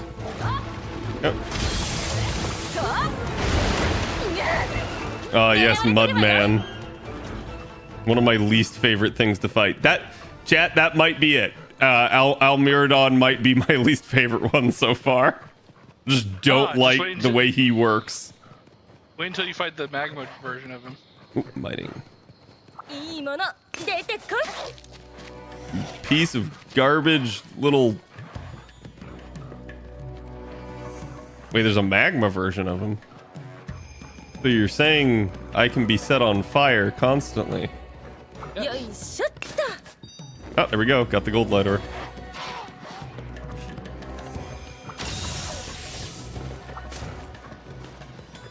I do like that they implemented the like Ghost of Tsushima gimmick of like, hey, you can just do everything on your mount because it's fast.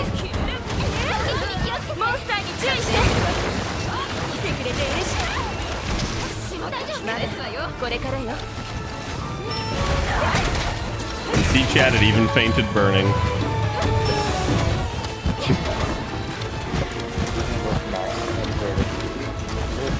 Yeah.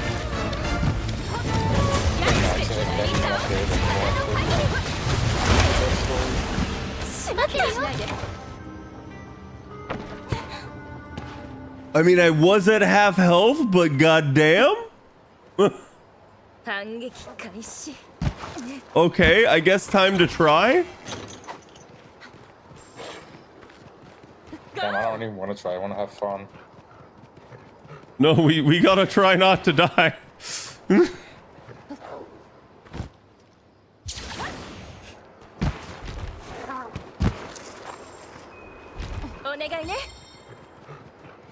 Can't get to his... Yeah, that is always the issue I have with him. As he gets right. Gets knocked. Like, it's one of the reasons I just don't like him is he just, like, protects his head way too much.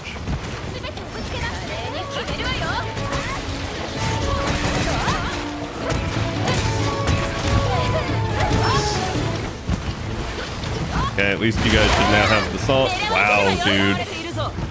Even with my defense up, he hits me for half my fucking health. Maybe using that first aid.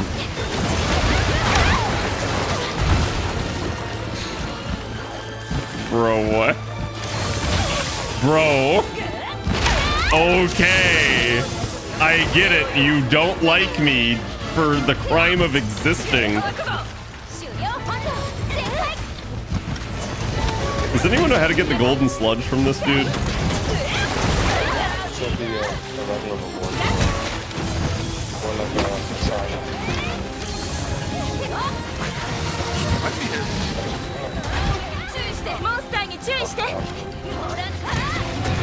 I assume it was from breaking the tail while he had shit.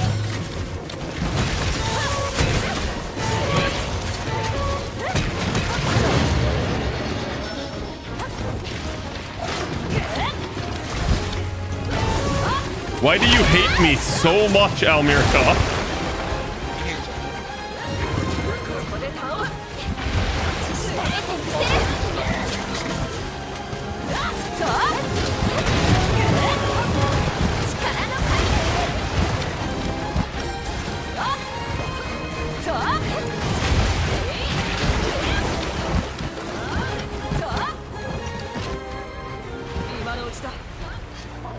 I don't really get the point of that move. Oh, pure golden sludge.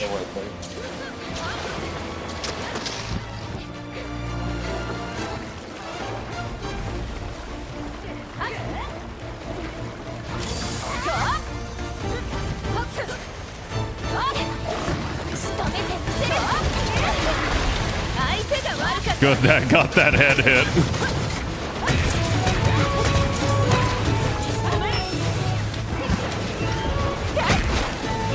Can you tail cut him? Oh, I broke his face.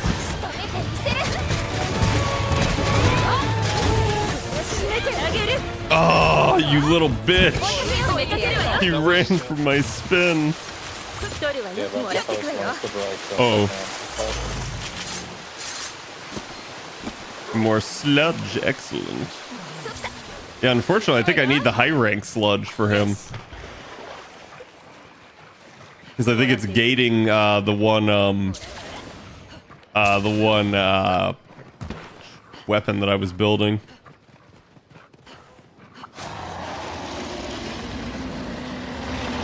Oh baby.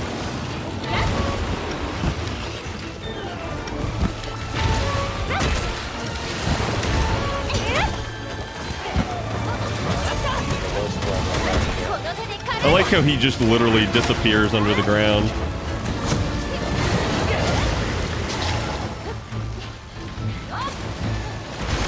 Oh, nice. Yeah, that fire's got to be rough on him.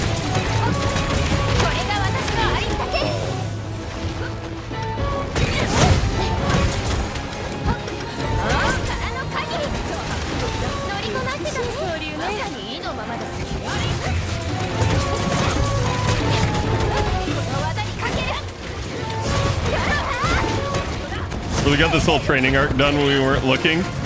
Listen, like, part of it's because, like, sometimes before stream, all I had to do was, like, basically enough time to, like, go in and do one hunt.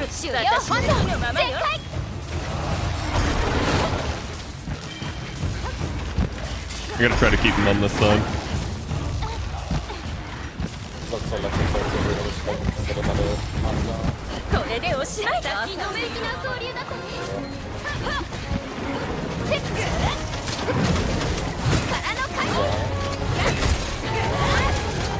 Yeah, may as well cap him.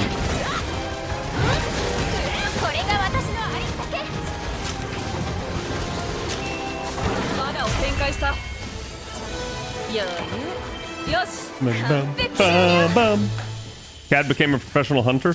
You know, you say that, and I still feel like I'm just so bad. Because, like, right now on stream with 4 people, this is really easy. Doing it on my own, or doing it with, like, just burning, you can ask burning. I get hit, like, all the fucking time. Like, Boxes are so unfair. and it's weird. Wait until you fight Ooh. ball strikes. Golden Almuradon orb, or Yeah, Almudron orb. I'm saying his name high wrong. rank or Yeah, but yeah, like it's weird because I feel like I'm so bad at hunting horn, and this game apparently makes hunting horn so easy compared to like World. So.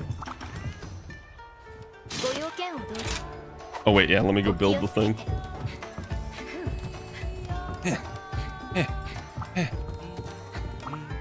はいはい、加工屋はこちら。何なりとどうぞ。やるぞ。 Yay! Now I have my gloves. 応援してます。 Oh, I should probably upgrade my armor. Hold on. はい、いらっしゃい。 Ah. Zen and Zephyrinho have finally hit level 50. Yeah. done.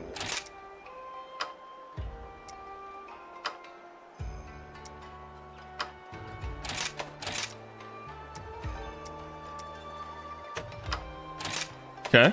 かしこまりました。 Got that all the way to its max.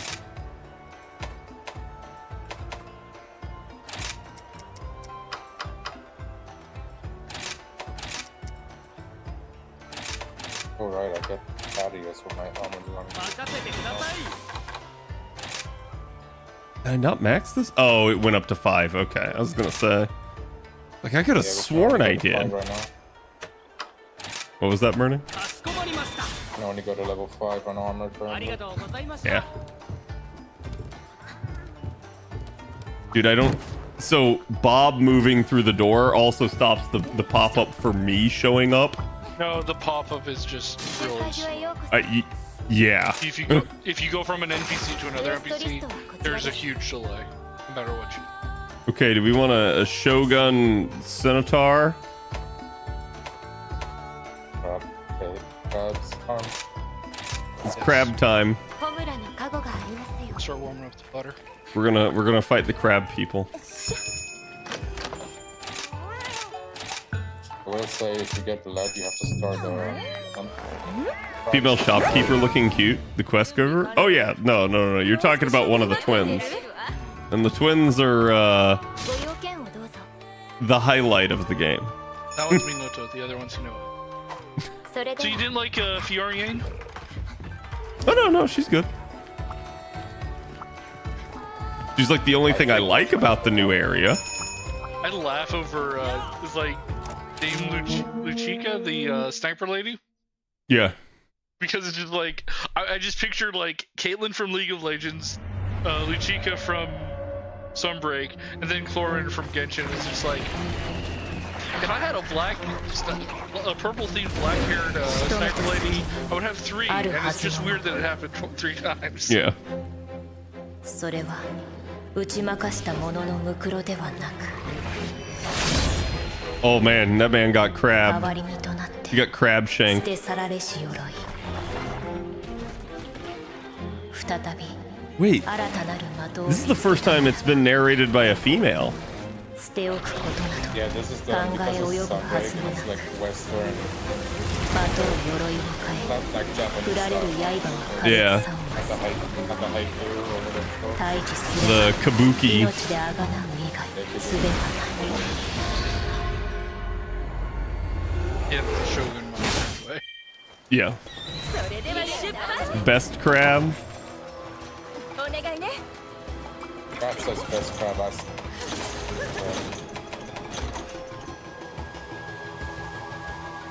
Hey, did you guys pull that bullshit again? Yeah. You have to camp, don't you? No! God fucking damn it. You have to go do this shit. Dude, why will it not, like, let me... Okay. I still, for the life of me, cannot figure out how... Okay, here it is, I think.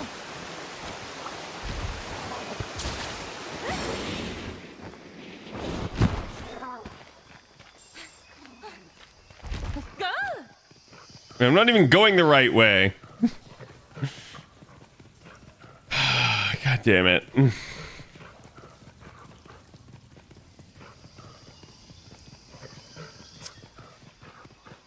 We had crabs last month. Listen, you're gonna get more crab. Because this is the second crab that we fought. There's also the daimyo one. Yeah, the Daimyo Hermitar uses a Yeah, maybe it's the daimyo hermitar that I hate the most. Because he's got the side shuffle and the bullshit. Jumps on you. Oh my he god. Also uses he also uses the shell. 仕留めてみせるわ So you guys said that you could break its shell?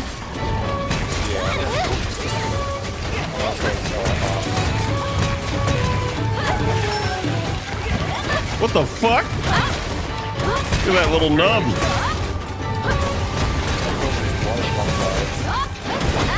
That's a penis.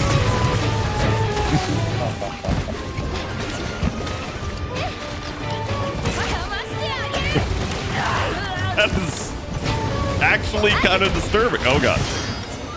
Don't worry, he'll get a new shell soon. So better to hit the penis on the back or hit the face? They both count as the head. I see. Okay, I need to back out of here before I get crab shuffled. Oh, motherfucker! Oh, I'm sorry in advance. Okay, no, never mind. One of you healed me. Wait, where did he go? Okay, there are not just shells underground, motherfucker. There are. Well, I mean, yeah, I guess if you're close to the ocean.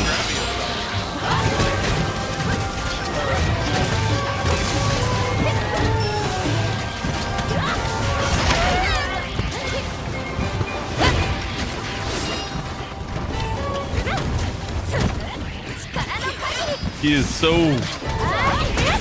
I feel like he's like line dancing. He like refuses to change direction.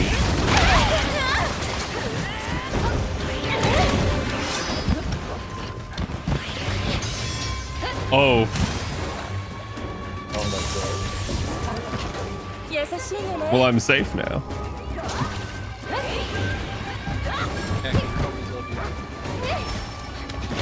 I mean, I don't think it was gonna come get me down there. As he runs directly downstairs. Yeah, but that's him like repurposing because he's afraid. You motherfucker! Okay, can I do anything, you stupid crab? Like, it pulls me with it and keeps hitting me. Yeah, I don't know why, but I don't really like the crabs. And it's because their hitboxes feel kind of bullshit at times.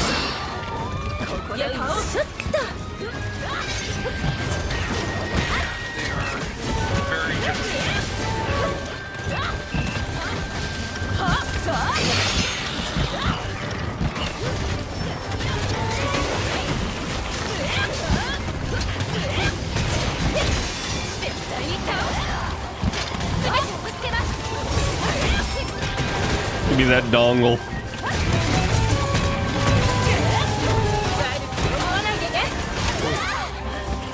Oh, I'm bleeding.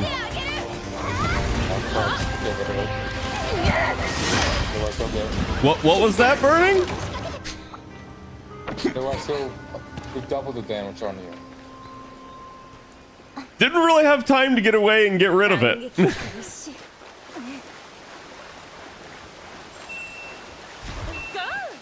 Yeah, I actually didn't hear you. Like, what did you say gets rid of it? You crouch. Oh, okay. So it's just like World. Yeah. I mean, bleeding, once it was added in 4, it never left. Okay. I'm first reaction just... Yeah, I was gonna say, it's like, the only reason I say okay is because, like, y'all should know I started with World. I'm a filthy fiver. Oh, bullshit. Wait, this doesn't look like the right enemy. Where's the crab? Oh.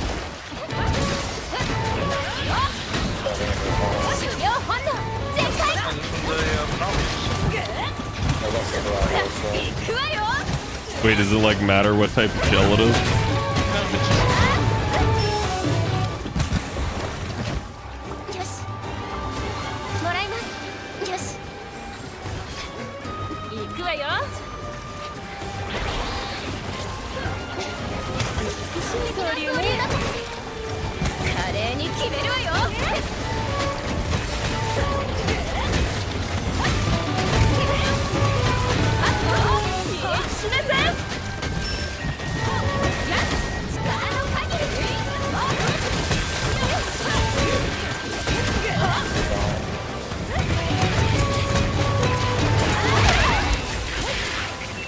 I think we have a quest to capture one.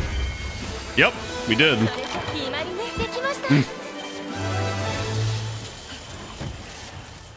Did we carve its shell? The shell breaks.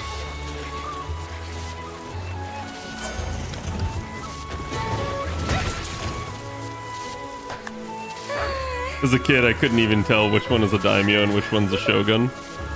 Well, I mean, I think that's understandable, right? If you mean, like, tell them apart, sure. But if you mean, like, understand the difference of the name, I get that. A Cenotar Cortex.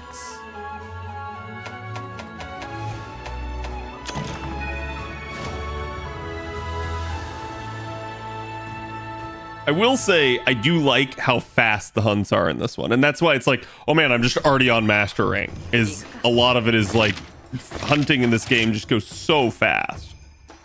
Yeah. Which I, honest to God, prefer. To me, it just feels like it's a better pace. It's because in World and Iceborne, they inflated all the HP because the monsters combination. The softening.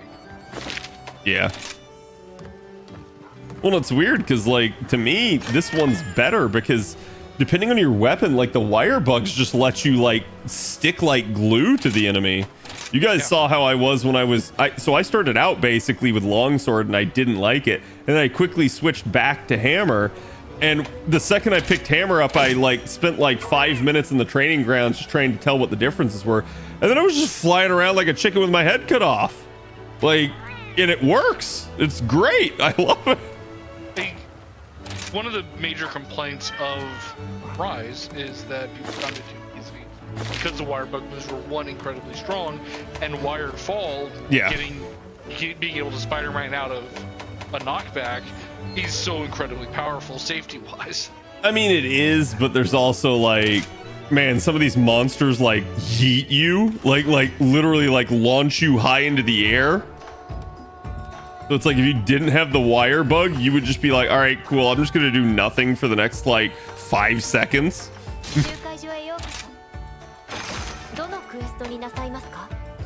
We got a Barioth, a Gosharag, or an Anjanath and Tobi Kadachi. Barioth it is. I'm so glad you volunteered for that, Bob. Oh. I was just hoping it wasn't me again. You didn't want to fight too. No. The other thing they do is need to make people feel fear, like they did with Apex. Yeah, I mean, like, What's he weak to? Fire or ice or lightning? Fire? Yeah. I'll say this, like, regardless, I don't really mind. Just that it felt like a lot of the fights took forever in World. Yeah. Hot Wheels. Huh? Hot Wheels. From Ashwataman. Yeah, but Bob Ash was already Ashwataman. No, he's a sword thrower. What? I'm confused. Great sword. Can't be a. Chad, I was bullied by these people. They told me that they were all gonna play Hammer. Make no promises. And so I was like, fine, I will flute and doot in the shade then. I do like this map though. This map is pretty interesting so far. Yeah, just put it though. Yeah, it's a pretty nice map.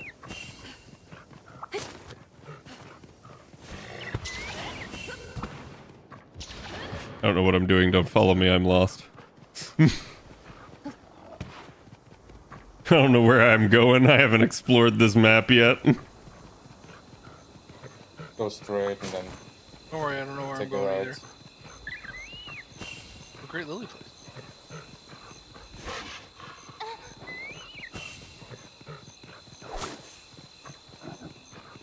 Take a ride and then there should be a cave on your left.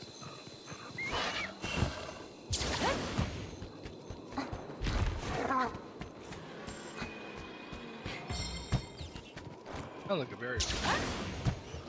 Bro. I will say the wall running in this game feels so bad at times. Ooh, Lagumbi material. Oh, the Lagumbi is trying to snowball me. Oh, I hate that move, Bob. Thought I was cheeky with it and dodged tail, but no. Can I craft the dude range jewel yet? Wait, what do you mean?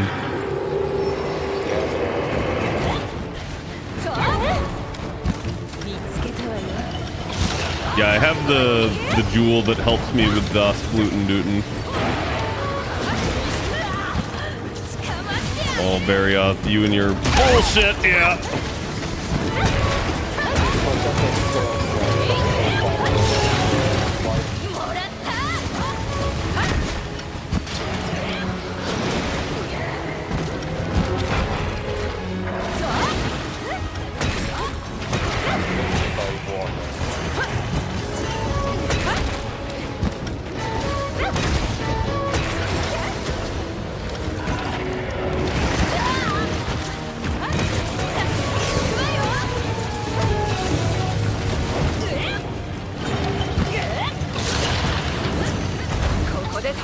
何か仕掛けてくるわ覚悟はいいそうそうぐ Okay.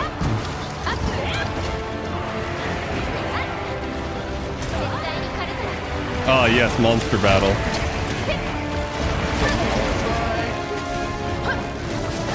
That is probably the best aspect of this game, is people just, like, turning it into a, like, monster on monster thing.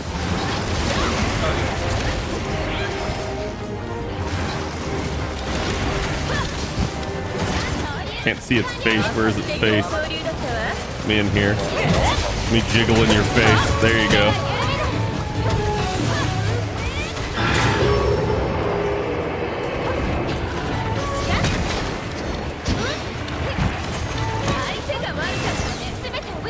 Oh, tail cut.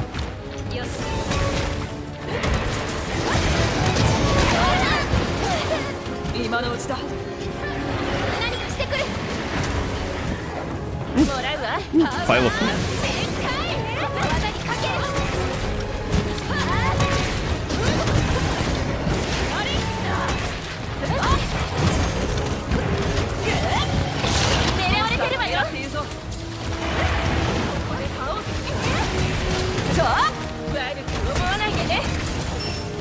Guys actually got a face hit off of that. Damn it. One of the wins.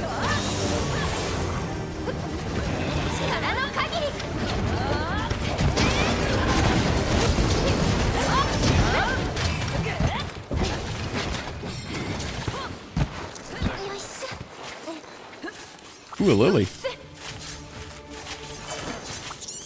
Did someone just fly out of the cave? Yes, he did. Yeah. So he went back into the cave, then flew out of it. Did he glitch into the cave and then? I don't know. Ooh, large wyvern Come come. back. What the fuck? What the fuck shit? What is his deal? He's like, this is my home.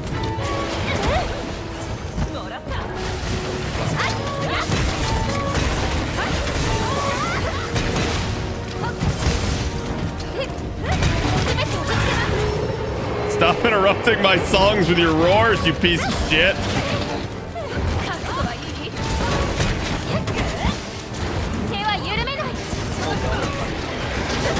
Dude, I can't make heads or tails of, like, where the fuck he is. God damn it.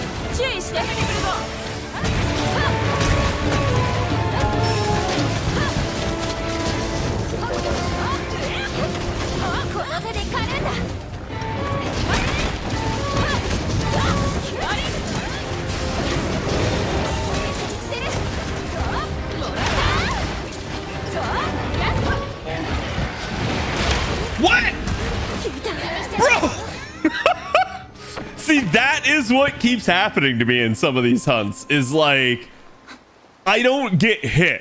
I get womboed. And I'm like, all of a sudden I go from like, oh, everything's perfectly fine, do, and then like, wham, bam, thank you, ma'am, I'm dead. I blinked and missed it. Yeah, it's like, it's kind of wild how fast that keeps happening to me.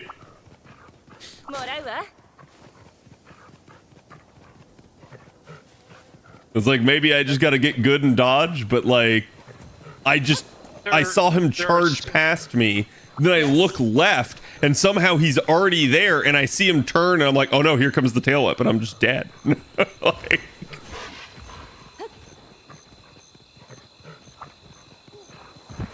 did he finally fly off? Finding what he was supposed to go. Looking for loot. Is it just me or is this guy really big? Yeah, he's really bad. He's a semi-gold. I don't know, he feel angry.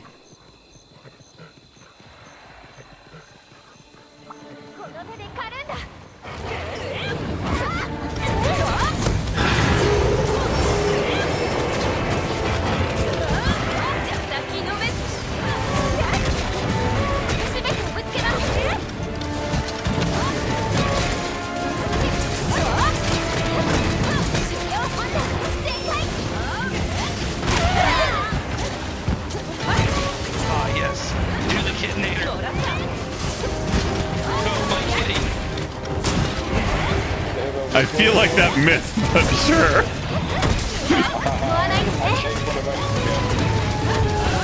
The timing on that thing is just so friggin' weird.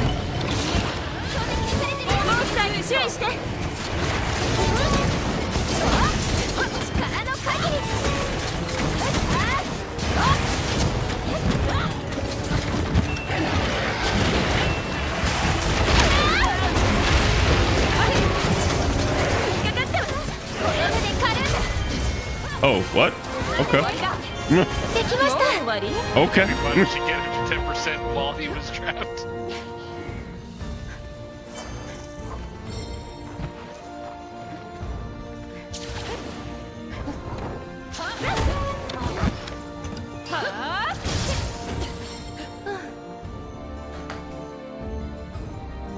MR monsters tend to double tap a lot. Yeah, it's weird because when I did it in World, I did not get down this much. But that's like you guys are saying, that may be a good thing. It may be the like trade-off for like, hey, the fights are just going faster. It's just like it feels shit because it's always me. I do feel like with the horn, for some reason, I just always seem to have aggro. It's like a 50% of the time thing, even in a 4-man, which is like, I don't know. I don't know if it's a horn thing or if it's because I'm the host or what, but it'd be like, wow. How's Rise versus World? Also, do you like Rise? Yeah, I do really like Rise. It's a faster paced game. The hunts generally go faster. Like a 15-minute hunt in World will take you like 8 minutes in this game. So it's like almost half the time, at least from my experience. But like, it's I think it's definitely a interesting like direction that they've taken the game, and I can easily see how people both like it and don't like it. Like, I like it, but I can see that someone, especially if they're a veteran of the series, might find it uncouth, right? In Aurora Somnicant.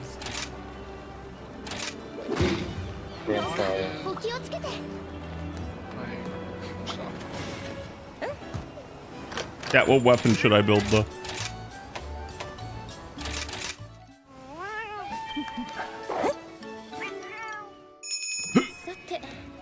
Good to hear you're enjoying it too. Yeah, I do enjoy it. Like, it's weird because I heard a lot of shit about the wire bugs and people being like, man, I don't like wire bugs. But like, honestly, I actually really like them. I find it like, I know it's like kind of weird that you're Spider-Manning, but I just like the fluidity of the combat and the fact that like, oh, you got knocked, but now you have a reaction to getting knocked if you're fast enough. Insect glaive supremacy. Yeah, insect glaive is one of those that like, it was kind of like the hunting horn where it's like, I don't know, it feels like it's too complex. I don't know if I'll ever be able to do it. And I say that, but I sat down and I learned hunting horn, so at least in this game. You always have to keep remembering what body part gives you what buff. Yeah.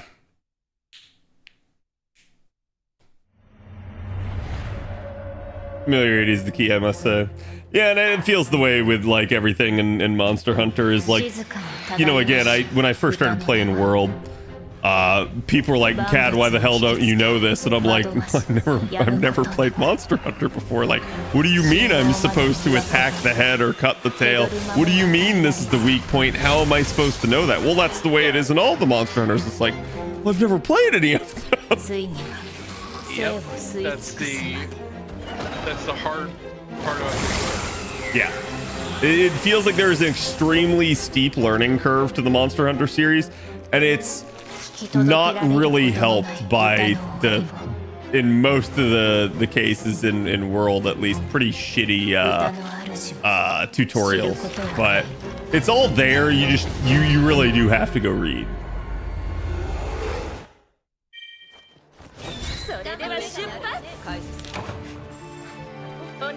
I hate that you're able to disrespect most monsters by wallbanging them.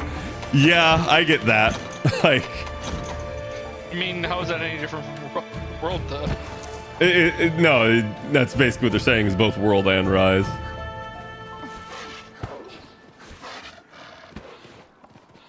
But like, yeah, I can completely get that. However, I'll also say, if that feels like weird and dumb, it's also kind of weird and dumb that you can't just cut the tail off after you kill the monster.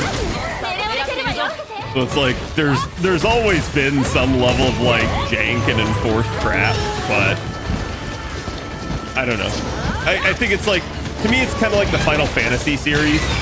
At least the first 10 games, let's say, where each game was the same but different. They all had their own unique gimmick, where it's like, this is how the combat is different than this one.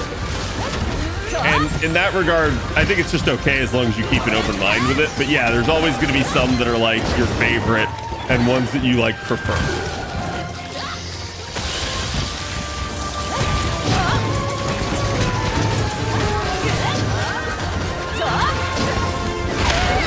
I knew that was a tail. I've only fought one Somnicam.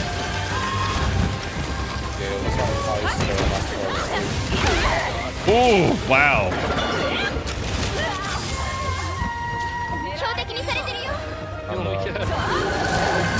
Heal you? I need heal.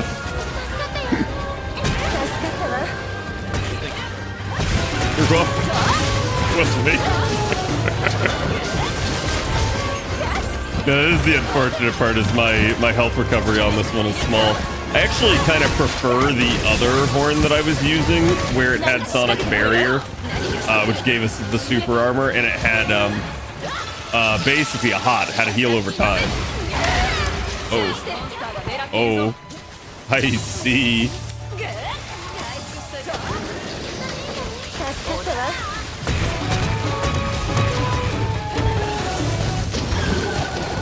But this one does at least give us defense up.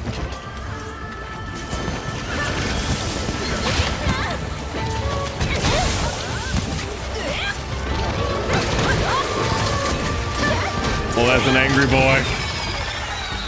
What's the circles that I keep seeing? Okay.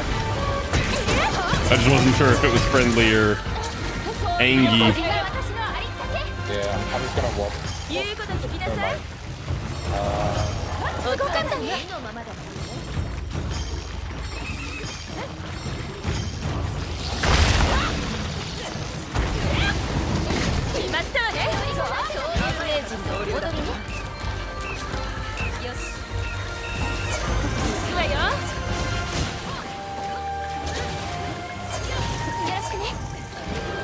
Okay. Got the 50%. Sharpness is a legacy mechanic that they can honestly let go of. I'm okay with it. Like, No, I think it's important. it's to me a thing that like gives you like this thing that you got to remember to do, especially in like down moments as you're like chasing the boss, right? Makes different weapons behave differently. And actually the higher is an actual trade-off. Like something with a lot of pain and very little life versus a lower attack. Yeah, and It's very few hits of pain, but let me be clear on this, that like when I say it was difficult to get into and there was a steep learning curve, it's because it was very unexplained. Like, and the ways in which it was explained were not the best. They were not very clear, or they left things out, right? But I'm not saying for them to dumb down the games. In fact, I actually think that's one of the better parts about Monster Hunter at this point in time, is that it has so much depth.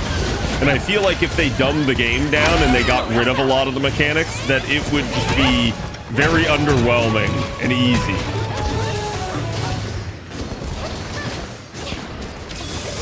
So all I'm trying to say is like, they just got to do a better job of like onboarding people. And I feel like if they do that, then it'll be good. Like everybody will be able to get into it. And my hope is that at least with Wilds, that, you know, maybe it is better than something like World was. they made World very accessible. Yeah, I heard it was their most accessible. Oh, like, even if people weren't a huge fan of World mechanics, I think everybody agreed on that.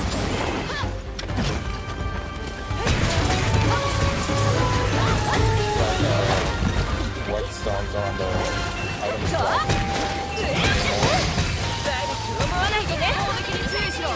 But we don't have to gather. Yeah, see, like, I'm okay with quality of life. I just don't think you should, like, get rid of, like, wholesale mechanics. Well, so you had to one gather and two, you could run out in the middle. If you ran out, you would have to find more. So, like, the example that I can give you is, like, and this is from another series, is actually the Civilization series. It's a strategy game series. Most of you guys are probably somewhat familiar with it. But, like, over time, I went the wrong direction.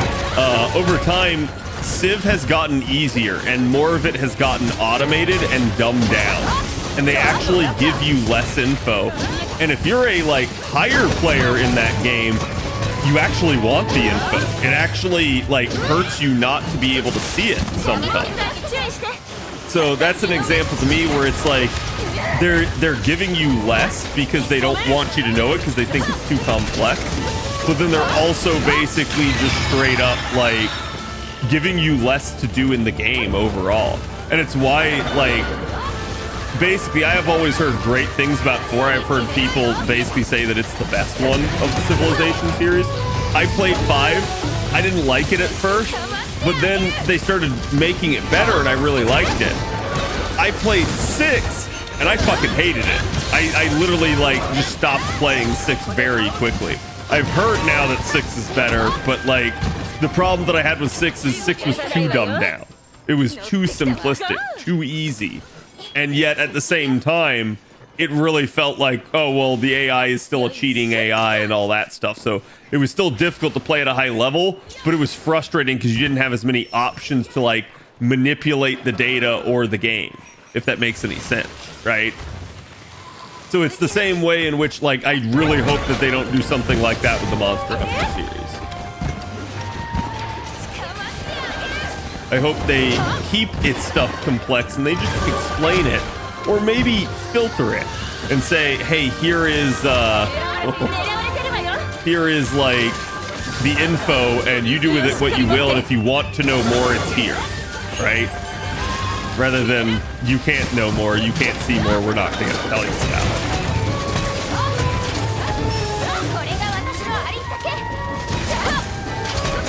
This guy's got some beefy health.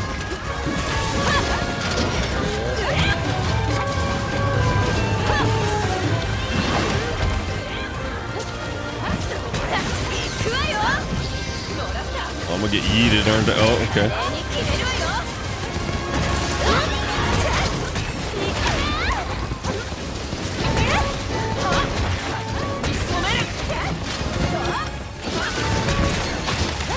He's capable.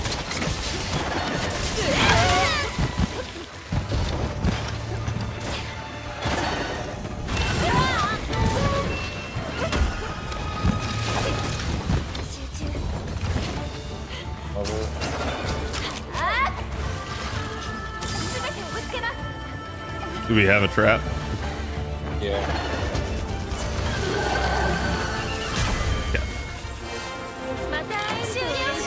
Oh. Here, let me sharpen my hammer real quick. Yeah, and I think the only thing I would say about sharpness is essentially, like, it can suck early in the game when you just keep losing it fast. And I do agree that, like, lower sharpness tiers just feel stupid because you're like, oh man, everything just bounces, right? But I also think that's kind of the incentive to it, is like you get higher sharpness, it gives you longer to actually beat on the monster, it gives you better damage and all that. Yeah, so sharpness applies extra damage like Gabba just talking, it still doesn't actually explain it in game. Yeah.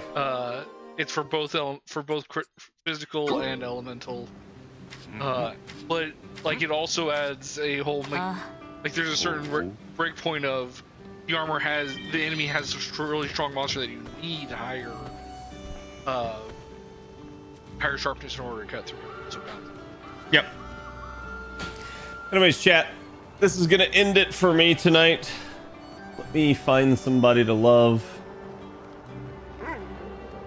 Now you're some that I used to. Yeah. All right. I see Mr. Fino on. I'm gonna go send you guys his way. Yes, no problem. And we'll be doing. Well, so we have the live stream tomorrow. So I may not get to do the Olga stuff until Friday. Maybe. We'll see. I don't know. I'm going to be doing Rise potentially tomorrow as well, but there's obviously more stuff coming up. If I don't get to it, maybe I get to it on the weekend. Maybe I don't get to it till next week, but it'll get done at some point. But again, let me send you guys Fino's way. Thank you guys for being here. And also, I did put up the poll for what we're going to watch for the next watch party in my section of the Discord. So get on the Discord. Let me know what you guys want to watch. There is, last I checked, a clear winner as of right this moment. But hey, maybe if enough of you guys get on there and vote, you can swing it to something else. So it's totally up to you. But anyways, go give Fino my love. Good night. Have a good one. Where are those guys? Some